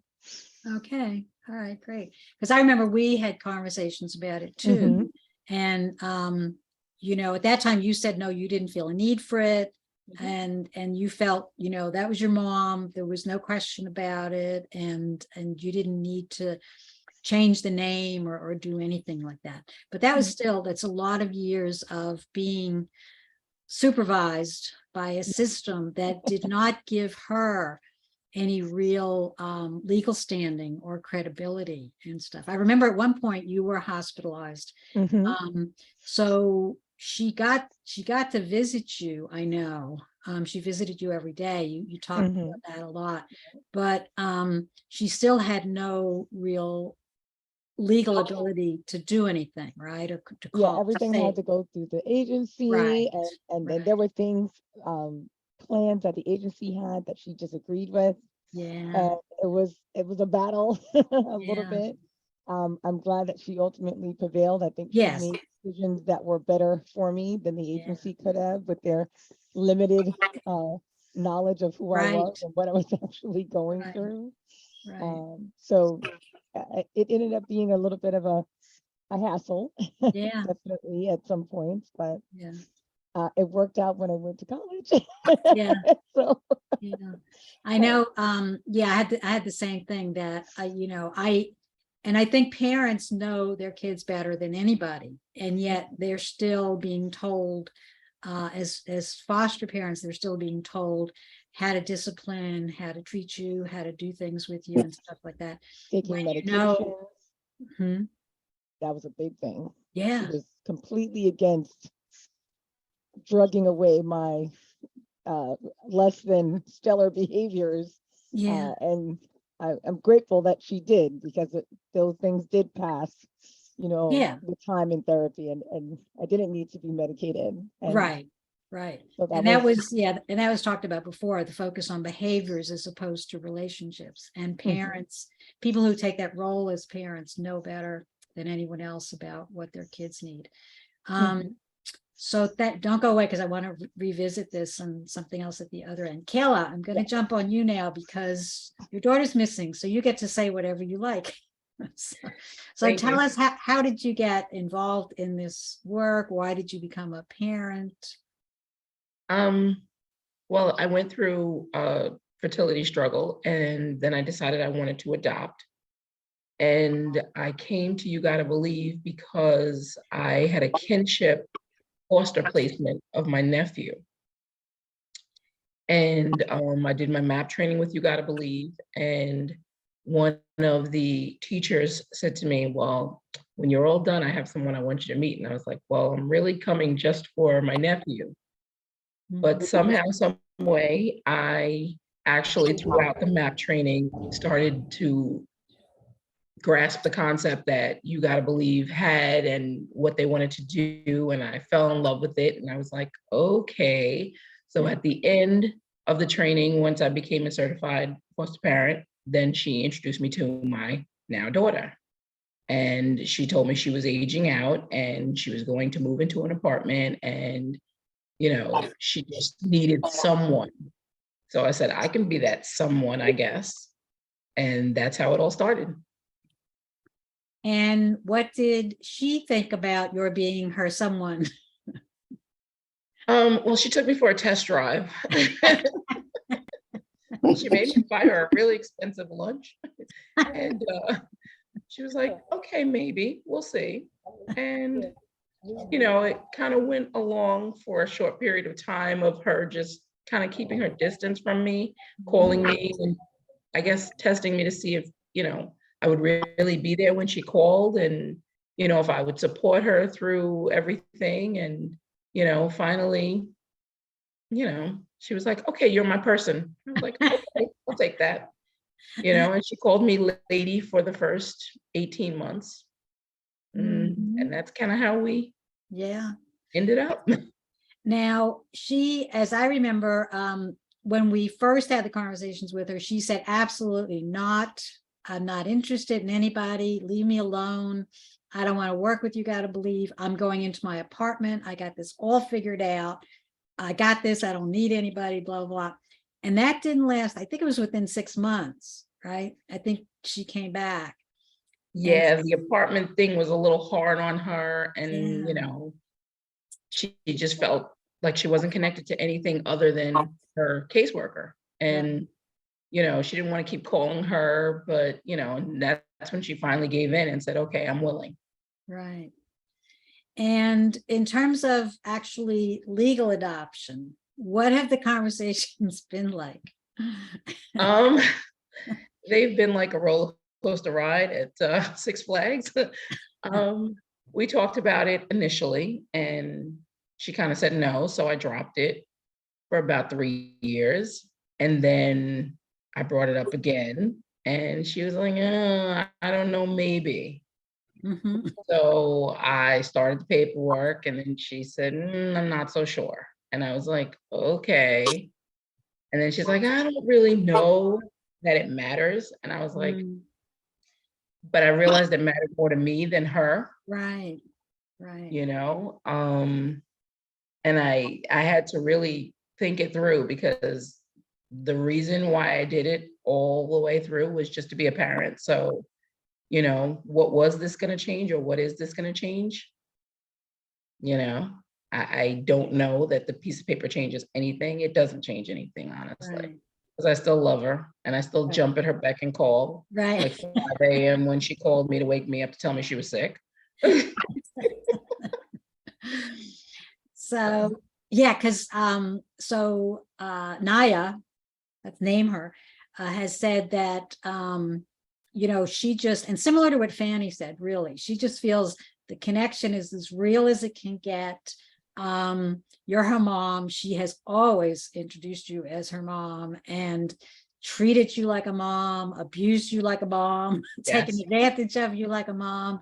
And it's just, once she got over the initial hesitancy and recognized that, she did want and need someone like you to be in her corner, she embraced it fully.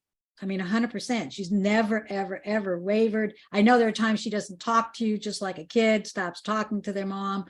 There are times, because she has her own apartment, she rarely even goes to your house. You've had her room for over 10 years now. she only goes when she's sick, right? I think she goes. Yes, that's the only time when she needs to get Stay. a food or something Yeah. that, when Yeah. she needs an Uber driver, Right. then that's what I'm good for. Right. But as I say, she's always felt, and talking to her recently, she said, yeah, she doesn't see the need for it, but she recognizes that it's important to you. So I'm not sure where she's going to go with that, but she does acknowledge that it's important to you. And I think again, she feels it's unnecessary, and she's comfortable with the situation the way it is. So I don't know. Are you gonna sit with that? Are you gonna bring it up again in 3 years? No, you know what? After this whole symposium and the conversations we've had, I've decided to just table it and let it go. I mean, the only thing that I felt strongly about was I knew that I wanted more children, and Yeah. I felt like it was going to be a problem for her if she wasn't legally claimed, Right. because the next child could be younger, and then adoption could go through, and that would be an issue for her. Well, why'd you do this and didn't do this? So I've always kind of let her decide how this is going to play out, as you can see how my life plays out. She tells me what to do. She's really the parent. Well, we'll see. Who knows? These conversations might bring her around. Certainly, I think, because I've always encouraged you to become a parent again, and Naya knows I do that, and she's always mad at me for doing it. But I tell her the room is just sitting there, that you really should get another kid. So, and Naya's always beating me up about that. But we'll see what happens, if anything changes here. So I'm going to jump to Antoinette. And Antoinette, I met recently, actually through the Adoptive and Foster Family Coalition of New York. She was on a work group that I had joined at Pat's request. And I was just so impressed with her commitment, her just being a person who seemed to organically get what this parenting was all about, get what kids needed. And was not caught up in thinking about behaviors and stuff. I know Antoinette is an adoptive and technically a foster parent, but really also morally adopted her other child. So Antoinette, you want to tell us a little bit about your experience, I think particularly with your daughter now, and the challenges that are in the way of your actually adopting her. Right. Yeah, this is actually, we didn't talk about it, but actually when we talk in the context of moral adoptions, this is actually my second time. Yeah, I have an older daughter. She's much older, who was never legally adopted, but is still very much a part of my family. But with this current situation that I'm in, I have a young lady. She's been in my home, my daughter. She's been with me since she was 12 years old. She's about to age out at 21. She was never legally adopted because she didn't, in her situation, it wasn't because she didn't want to be adopted. It was because she could not be adopted because the parental rights were never terminated. There was a number of different things that came up in the process of her being in care for so long, aside from the fact that her parental rights were not terminated. But that was the major stumbling block for her, because she did want to be adopted. She asked to be adopted. And at the point where she had expressed to the agency that she does not want to go home, then they said, oh, well, you'll be 18 years old. It's too much trouble now to even attempt to go through the process of trying to get you adopted. So they just more or less squashed the whole idea of her being adopted. And there were other issues that were involved to include it in her case because the system could be really bad. They could be really bad. And they did not, she had an issue with immigration as well. So that was also a stumbling block. But she did want to be adopted. She could not be adopted. And I don't know if part of her concern was that without that commitment that she would somehow not be a part of the household. Right. And, you know, I had to really reassure her that her aging out, which I don't believe that she should have to have done that, but by her having to age out of care, because that's the only option they offered her was Applin. You just have to stay there. We're going to hold you. I tell them that they're holding her hostage to the system because they're holding her against her will. She does not want to be in foster care, but she has no choice at this point but to be in foster care. So, but I have tried to the best of my ability to reassure her that my commitment to her goes beyond just the adoption, and it goes to, you know, be a her being. I'm echoing. I don't know why. Do you hear that? Yeah. Yeah. But it goes to my commitment to her beyond that. You know, the adoption for me and for her would have just meant that connection with foster care, which a lot of kids struggle with, it would end, you know, and I think that was important. That was a major piece for her and still a major problem for her. She does not want the worker every month to work one. Well, now they can't go to her school because she's in college, so they're not going to go to the college. Coming to her school once a month, coming to the home once a month.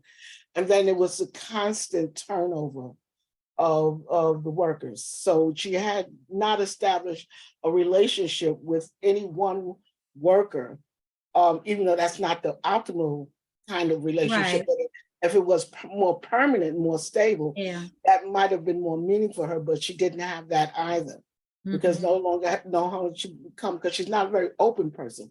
So when she started to be relaxed and open up, then that worker was gone. Right. And within since the pandemic, she's already gone her third or fourth worker. Just in this period of time, initially she did have one, but in this period of time, there's been a significant turnover. So that's where we're at with in terms of my moral adoption to her, my commitment to her, because that's what it is my commitment to her. And when they talked about some things that I never thought about in the context of our relationship, but in hearing everyone talk, it was like we went through some really rough times, some really things that I didn't give up on her times when something they said, "Oh, so do you want us to? Are you going to keep her?" Right. I didn't say I was getting rid of her because this happened. Just telling you, you know, we all, you know, I have to report to her grandparents, which is ACS, to tell them what's going on when something happens. Oh, they will find out anyway what's going on with her. So of course they have to know, but their resolve for everything is, are you going to keep her? That's the first question they ask. To let her go. Are they going to move her? You know, that kind of thing. So I showed her that my commitment to her was what it would be to any of my children. Right. They all slip, they all fall, they all have made errors in their life. And my commitment to her went beyond, like, as you say, the behaviors. Yeah.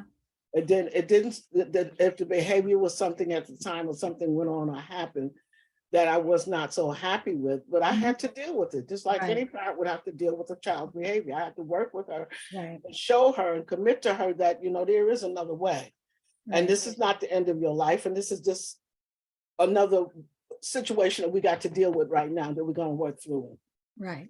And I think that reaction of the agencies is so typical because, well, often, you know, they don't even know how to talk to you about how to handle behaviors. No. So, right. So as the parents, we have to figure that out. And again, as we mentioned with Kima, whatever they're suggesting is not the right thing for this child anyway. They may be following some protocol, but we know our kids better and we know how to respond to them, react to them, and engage them, really. And so, you know, and that puts us at odds with the agency often. Many times, many Yeah. times to Yeah. put you on, because I like to let them know that, you know what, while I know I have responsibilities to Right. let the agency know what happens, I Right. run what goes on in here. And Right. as long as I'm not Right. abusive or mistreating this Right. child, let me make some decisions about Right. how to handle situations or how to address it, or how Right. we're going to move forward. You Right. know, I don't need them to come in, and because that takes away from our relationship. Exactly. If they are dictating how Exactly. we move forward or how things Exactly. happen, and that doesn't work. It doesn't work for me. I know it doesn't work for Right. her. It Right. just doesn't work. So, Right. you know. And then you get into triangulation, you know, about who's, and no, I'm the parent, and I spent years and years and years, and I was never really given that kind of respect. I was still, after, I mean, years and many kids and many commitments and adoptions. It's just impossible to think that they wouldn't give me credit. No, they don't. They don't give you credit. They don't consult with you on anything. Right. And they, you know, I have most recently, and I think I talked to you about this, Mary. She's got, as we know, I know that she's getting ready to, she's going to be 21. Yeah. Yeah. What do? They send her, mind you, they didn't talk to me. They send her a packet of papers, of documents. Yes. That 90-day notice to discharge you. Yes. Yes. And they just sent her a whole bunch, no meeting, no cover letter, no nothing. I had to write them a note and ask, is this the way you guys discharge student out of care? Because this doesn't make any sense. You know, what she may have questions. I have questions. Yeah. What does this mean? You send me a paper. Now suddenly I have rights to be her, or what do they call it? Healthcare proxy. Now they send me all the paperwork. It didn't even say me. It just said they gave her some paperwork to sign a healthcare proxy and some other paperwork that she has to sign. And they did that without having had any kind of meeting or conversation with her about the process or about moving forward or about anything. Right. And it's, you know, if I had a hands-off kind of relationship with her, then she would have to navigate through this nonsense on her own. And it makes absolutely no sense. How do you discharge a child from care by handing them a stack of paper and telling them good luck? Right. Right. And how many years? She's been with you a long time. Yes, she's been with me since she was 12. She's 21. Is that 8 years? Right. You know? Right. And you have no standing. No standing, none. Right. Right. No standing, other than in her eyesight and in my mind. Yes. In my mind. Well, that's where it really counts, and emotionally is where it counts. But yeah, and that really is the problem, that we have no legal authority. You know, as I say, now I could say it because I'm out of the system, but for years and years and years, I signed things I had no business signing. Okay, well, you be careful because you're still in. But I know. And I would show up and I would say, you know, I'm the parent, and no one ever asked me for anything or proof for a birth certificate or anything like that. So I would do that with schools, with their therapy. Their workers were never involved with their life, which is what they wanted, other than coming once a month, which was maddening, absolutely maddening. Right. And that went on for years because, again, I had no standing. They had to stay in foster care until they were 21. And so those are the things I think what we're proposing can stop. We can stop a young lady from staying in foster care for absolutely no reason when she has a permanent parent, and get her out into a different kind of category. Yeah, that's it. I'm sorry. That's the other issue that was talked about that I'm currently dealing with, because the other option was kin gap or kinship guardianship. And guess what? As that conversation said, I'm not eligible for that. Right. Because I was a foster parent. I did not know her before she came into care. Right. So it was not my goal to just sever her parents' rights, but to offer her permanency. But because I didn't have that connection to her before she came into care, that is not an option that was open to her or to me. Yeah. She wanted adoption, but I was willing to, if she wanted adoption, I would have adopted her. But if we could have gotten KinGap, Right, I was open to Right. doing that as well. right. Neither of which is open to us. And that's why, again, I say she's being held hostage by the Yeah. system. Yep, absolutely. Thank you, Antoinette. That was great. And Guy, now we seem to have lost Guy altogether. Oh, here, Guy's coming back. Guy's having some technical difficulties. There you go, guy. He said. Yeah, there he is. Are we getting Guy back? Come on, Guy.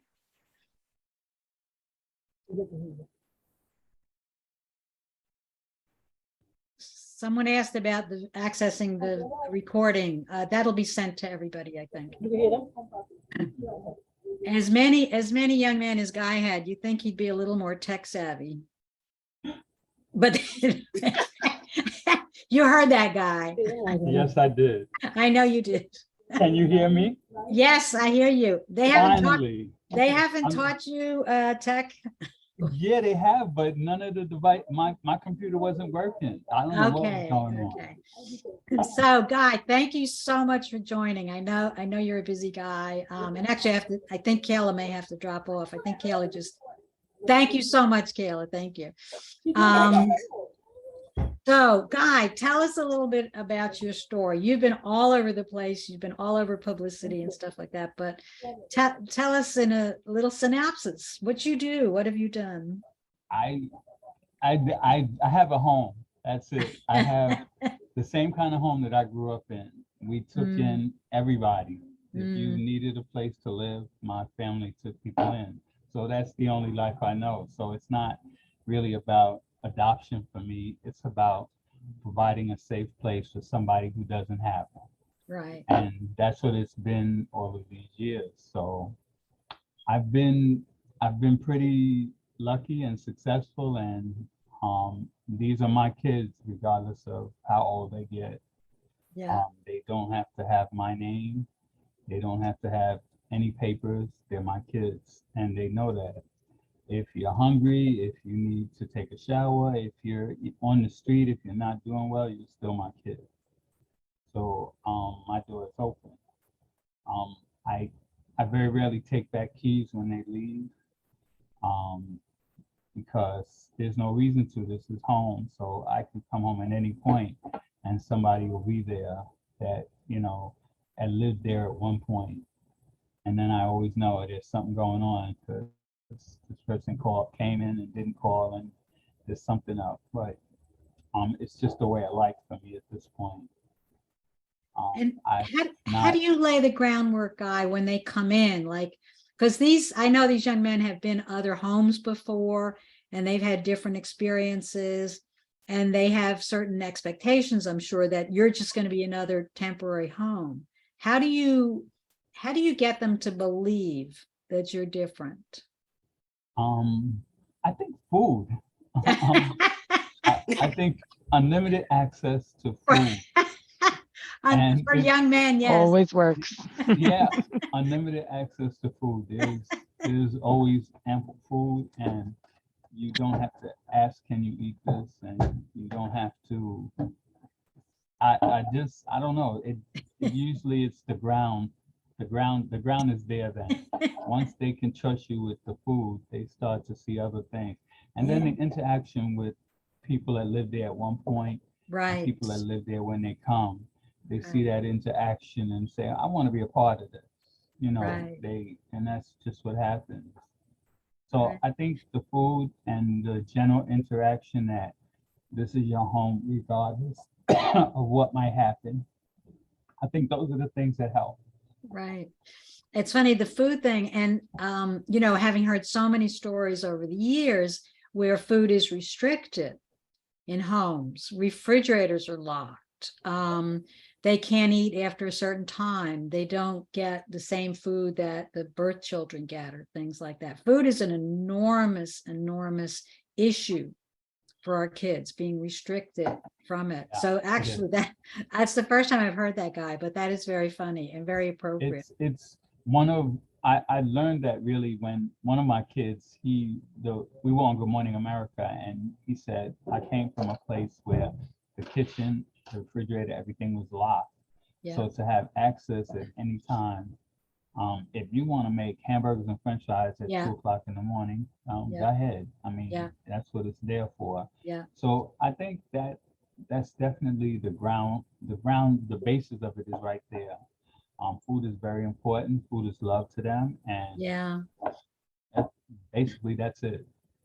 That's great. Well, it clearly has worked. You've had, I don't know how many kids, we're not going to get into counting and competing, but I know you've been a phenomenal dad to so many young men, and that they have relied on you, and you've been that person. And I know, again, the adoption has not been an issue for you, and you don't think it's an adoption for them, right? No, Right. a lot of them, as they get older, the adoption is not an option for them. They Right. don't want to be adopted, Right. but they want that family connection. Right. It has come up, but like it'll come up and then they'll say, nah, we don't need that. You Yeah. know, and it just, you're here, I'm here, and you're always welcome to be here. Yeah. I mean, not every, like, I don't want to take away your family. Like Right. right now, I have 2 kids in my home who are not at foster care, and their father came up and he was homeless. And like, at first he was sitting in the front yard, and then I went out and I talked to him and he told me what happened. So I was like, okay. I said, so, I know you're here to see your son. I'm going to put you up for the weekend. And I allowed him to stay at the house for the weekend. He was very respectful, polite, no problem. He ate, he went out with his kids, and his kids are actually 19 and 22. Right. And I don't draw those lines. I want them to be connected to their Right. family. That's their blood, that's their Right. family. I can still be there for you, and you can still be with your family. I have no issue with that. Doesn't make me a great person if I'm not allowing you to try to heal things. And one of the Right. conversations was with one of the kids, and the father was that, you kind of burn bridges in life. And like, just to hear him say that and able to speak that to his father, I was very impressed. Yeah. Yeah.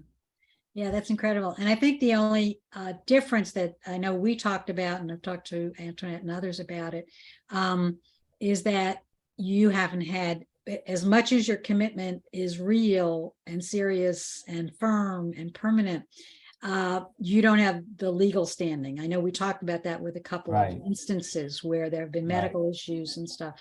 And you always had to, even though you were the one in their life and the one taking care of them and stuff, you always had to find the birth parents or brothers or something like that. So I think that for me is the only issue with my kids who are not legally adopted. That again, and it is a big issue. It's a huge issue that, and I have a problem. There's a lot with it. That comes along with that. Yeah. And people, it may seem like something not significant, but it's very significant. As I shared with you, I had a kid who was in the hospital in another state, and one of the nurses recognized him from one of the videos on Good Morning America. Wow. And he was in a coma, and they wanted me to make decisions. I said, I can't, I don't, I have no connection legally that I can make those, but fortunately through Facebook, I was able to find his mother and father, who were pretty upstanding people and had good jobs, and flew down to South Carolina to their son, and got there in time to make the decision. But it was just such a, like, I thought about what could happen on the other end of that had I not been able to do that. So I agree, we should have some kind of something, some kind of, to make things a little easier. Yep, agreed. So so thank you again. I think our commitment is clear. I think our kids get our commitment. I think the legal adoption is not necessary, but there should be something that gives us some kind of standing and stuff like that. Any final words from any of the panelists for people to that relate to this, the idea of the significance of a moral adoption and the importance and what is missing, if anything? Kima? So not to be morbid, but I love hearing how you all are committed to the children in your care, adoption paper aside. But the reality is, your commitment may just be your own, and you may feel that your extended family feels the same way you do, has the heart that you have. That might not be the case. Right. And so do, and again, not to be morbid, but do. No, I'm glad you told me this, so I was gonna ask, I wasn't sure if you were comfortable bringing it up, but I think it's important and it relates to this idea about any kind of legal standing. Yes, with your estate planning, put it in writing that you want something to go to your children, what you want to go to each of them, not just, thinking, oh yeah, my family's going to do right by them. No, they don't. They do not. Right. And I realized real quick where my standing was when my mom passed. I was like, oh wow, really? I was listed under the section where if in her obituary where they put her she liked gardening and going to estate sales. So that's where and by the way, she was a foster parent. So yeah, they didn't even put foster parent. They're like, oh, she was also taking care of kids. So it was very hurtful. So you do, if not that she had money to leave or anything. No, like that, yeah, it's not about but that. it was just the acknowledgement. This was mom for Right. 25 years and Right. that all went out the window. So I Right. do recommend that, until we have something more permanent, while we're still depending on moral adoptions, Yeah. put what you can into writing. And so if you want to provide for your children, Yeah, make your wishes known now and make it official. you're right. Thanks, I Kim. agree 100%. In fact, Yeah. my group, I have a community-based foster and adoptive parent group. I'm going to be hosting next month on estate planning. Yeah. And that's a part of it because I do have children that I don't want to leave here and count on people being nice. So you're 100% right about that. We do, because you see it, listen, even in families themselves. Yeah. Yeah. You don't even have to be the adopted or foster kid. Yeah. When things happen, people get crazy. Yeah. So, yes. Yeah. So yeah, it is extremely very important. It is something that we do have to consider, something that I am considering that needs to be done in order to protect the lives of those people who I committed to. And I committed to them, and I want to make sure they understand that commitment goes beyond my being here. Right. So you're right. It's not morbid. It makes good sense. It's practical and has to be done. Yeah. Right. Any final words, Guy? No, I definitely agree with it. I've made arrangements for some of my youth who have lived with me, and they one in particular knows everything that has to be done, and he can tell my family, and my family is quite aware of him and his position in my life. So they would go to him if anything happened. So I have that kind of, actually, they definitely welcome him as family member, and they would go to him and say, well, what did he want to do? And he'd be able to tell them everything. Right. So I have made those arrangements. And I agree with it. I mean, it's like I've seen family fights, siblings fight over different things, and at funerals and after the funeral. And, mom said I could get this, dad said I could get that. And I would never want that. I wouldn't want that, because my kids are important to me, and they should be important to my family as well. Yep, agreed. Well, thank you again. Thank you, all of you. This was great. Really, really important topics, and really exactly what we were looking for. So thank you all. I will see you all in other places at other times. Thank you. I like that. Thanks again for joining. Kima, great to see you. Thank you. Thank you all. Bye. All right, I get to introduce one final video. I'm sure it's the final video. So everybody, I think, knows Jeremy Kahambin, the president and CEO of Children's Village, which is world renowned. And he's done an amazing, amazing job. You got to believe has been connected to him for many, many, many years. My relationship with him started in 2004 but he and Pat were connected even prior to that. So I was looking at a number of years ago for an agency to partner with, and I had gone to Jeremy first, and at the time he was too busy, so he told me to go elsewhere, and I circled back about a year later when he had more time, and we developed a partnership with him that has been so important to our work, and we're so grateful to him. And he also took the time to do a video to talk a little bit about our relationship. So here's Jeremy Cohamben. Congratulations, You Gotta Believe. You are our strategic partner. We love working with you. We learned about moral adoption from you, and we are carrying that message forward, and we're doing it with you. Let me tell you, young people are never too old to be loved. Actually, we are never too old to be loved. We all deserve love, regardless of our age. Over 90% of our young people that go to someone, to a family, succeed. That means that they go to school, they graduate, some of them go to college, they hold down a job. It's very simple. All it takes is one person. That is something we can celebrate together. And congratulations.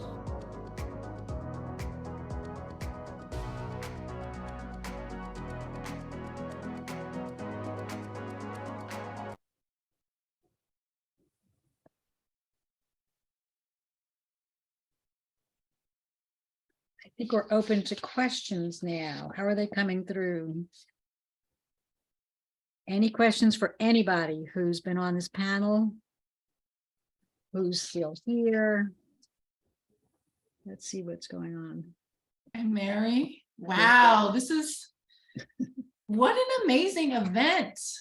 I agree, it was perfect. Yes, but yeah, let's scan for more questions. I don't seem to see any new ones. Do you, Mary? No, I know we lost some people. I know everybody was at work, so it was Yes.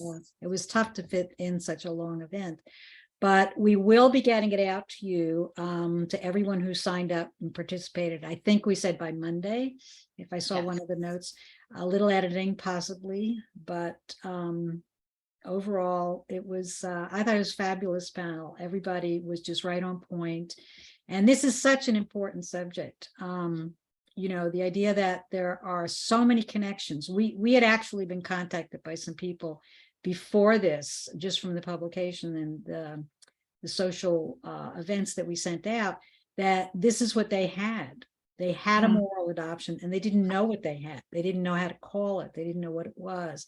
But I think there are so many foster parents who have made this connection with these amazing young people that come into their life, and they are not given, again, any validity.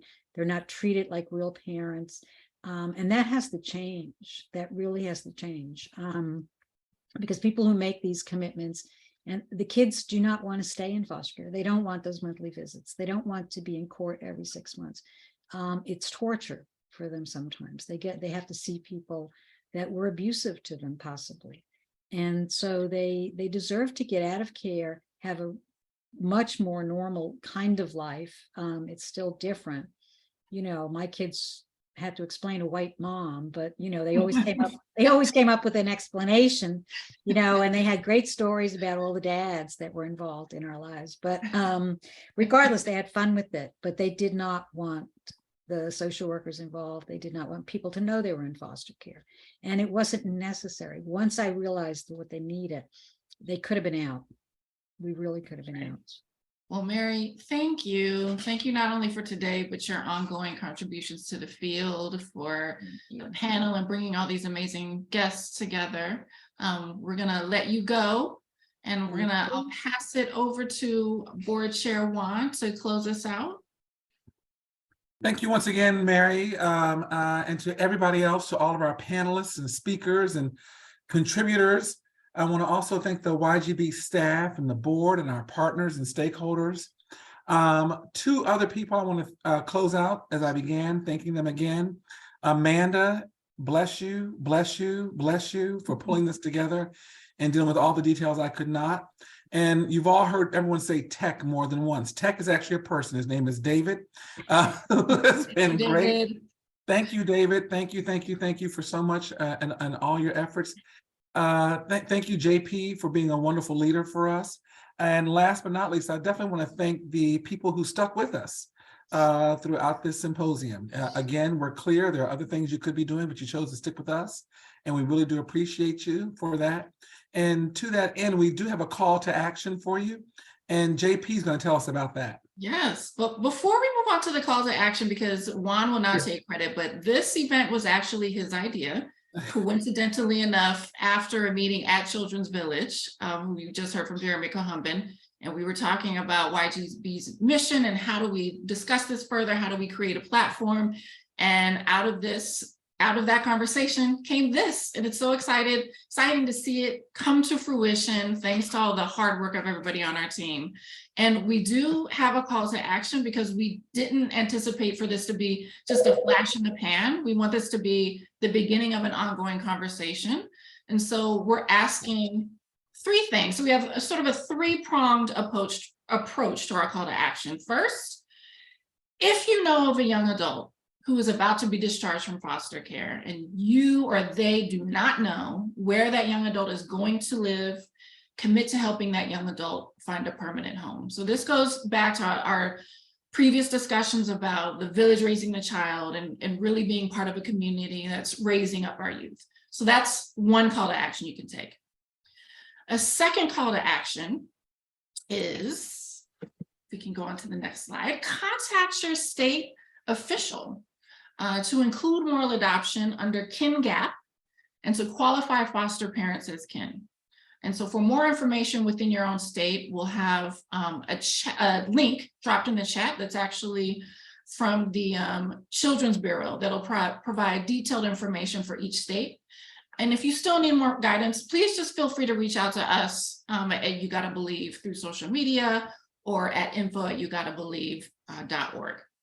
And then finally, another call to action, our third and final call to action, is to look for and participate in You Gotta Believe's next opportunity to re-engage on this topic. So we do plan to do this again in some capacity, whether it's a work group or another forum or another panel, but we do want to continue this conversation.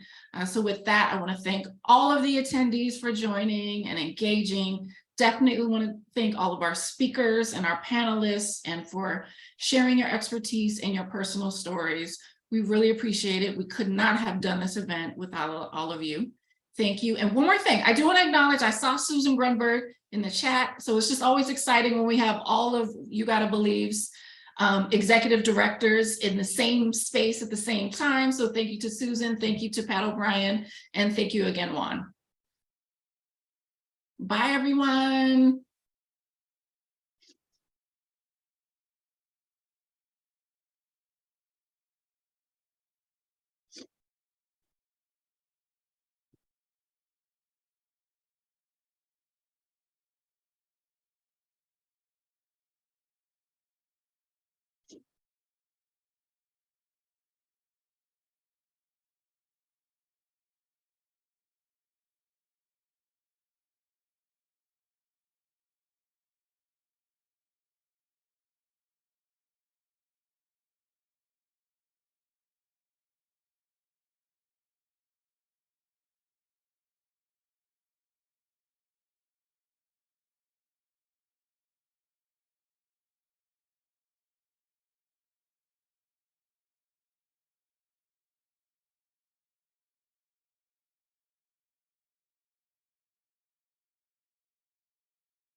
What a disaster. I told you this was a terrible idea, Juan. David, yay! I just wanted to wait for everybody to leave because then they Oh, would yeah, be yeah. seeing this post conversation. Congratulations, Juan. Such a fantastic job planning it. And Amanda, thank you for everything. Mary, it was fantastic listening to you speak, and Jennifer always leading the group. So thank you for including me. It was a great event. I hope Mary, you're on mute. Oh, yeah. So much for your talk show. Now's the time to be. Without, I'm used to David doing everything for me. So without Amanda's cheat sheet and You're back on mute again, Mary. Oh. Better now than during the show. I right? would have been totally lost without Amanda's cheat sheets and David's work. It was just it wound up being a nice flow of everything. I thought it was great. The panelists were great. I love that it was over in less than 2.5 hours. Yep. Yeah. I am totally fine with that. Very efficient, very smooth, and we covered everything. Everything. Yes. Oh my God. I And I know thought the videos went really well. And Mary, I'm glad you wore the same outfit for 2 days. I know. That's what I said to Amanda. She said it looked like I was interviewing him. I did notice Mary's office sign was not in one of the videos, so the continuity didn't. Oh, you picked that, but I didn't Better move next it. time, Mary. No, I didn't move it. My laptop must have moved a little bit. Yeah. This is Mhm. One of my kids made that thing. I love that. Is it a, what is it? Is it wood? I can't tell. Yeah, she did it in workship. Amazing. She made that. She made me a bunch of things that I have all over the place. She went into wood shop and loved it, and did some incredible stuff. She made me a clock with the gay colors and it says mom. I don't know how she did it. She's just amazing. Oh, sweet.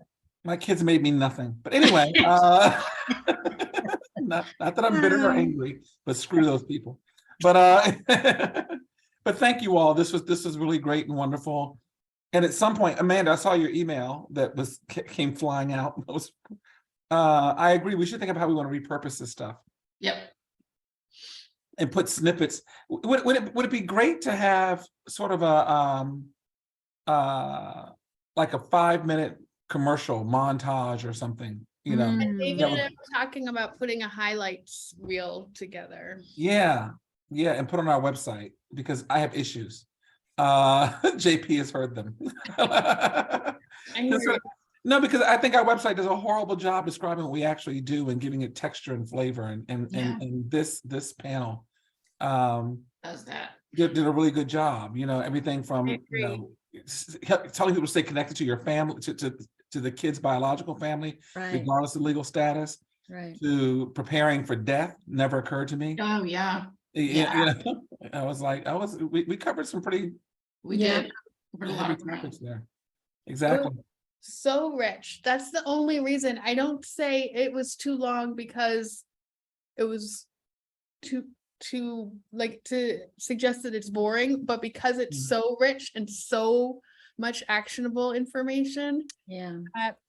I wonder, and just people's lives, you know, I could see people kind of like dropping off just because who has 3 hours or even 2 hours in the middle of the day.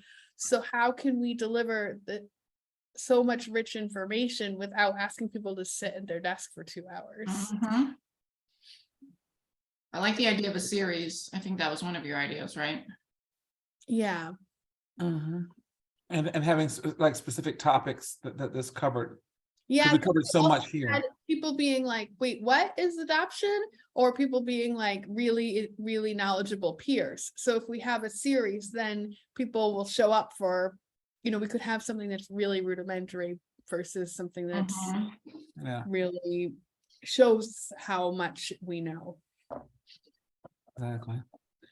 Well, people, thank you all very much. I really do appreciate this. This is, I hope Maria showed up because she has one more time telling me we're not a national organization. This is, I was about to ask, we are able to keep track of what states people came from, right? Did we add that to registration? I couldn't remember. We couldn't add it. I think it's in the survey. We have it in the survey. Okay. I was noticing in the chat, people were at one point announcing where they were from. Yeah, I was trying to get people to do that because we guests can't see each other. So there was some frustration among themselves about not being able to see who was there. So next time we can kick it off by asking people to introduce themselves. Yeah, that was smart. But and I emailed the staff to get themselves to do it so that smart. Because people succumb to peer pressure, and That's it right. worked a little bit. It did. Oh, that's why they started popping up. Yeah, we could actually even announce it at some point, just Yeah. have somebody who had the mic at some point say, so we all know who's here, just put your name and state and affiliation in the chat. Yeah, by the time we thought it, we can do that next time for sure. Because by the time we thought of it this time, it was in the flow. Yeah. So I just invited people in the chat. Right. And some people did. Yeah. So, but everybody was just so knowledgeable and so warm. I was telling JP there was a little bit of me that was afraid it could be a dry conversation because it's like, but it was so warm and so moving. Well, people feel very passionate about it. They're, this is not something you do for the money. Right. Right. We covered like complex in the weeds kind of things in a way that was still really great, really compelling. So.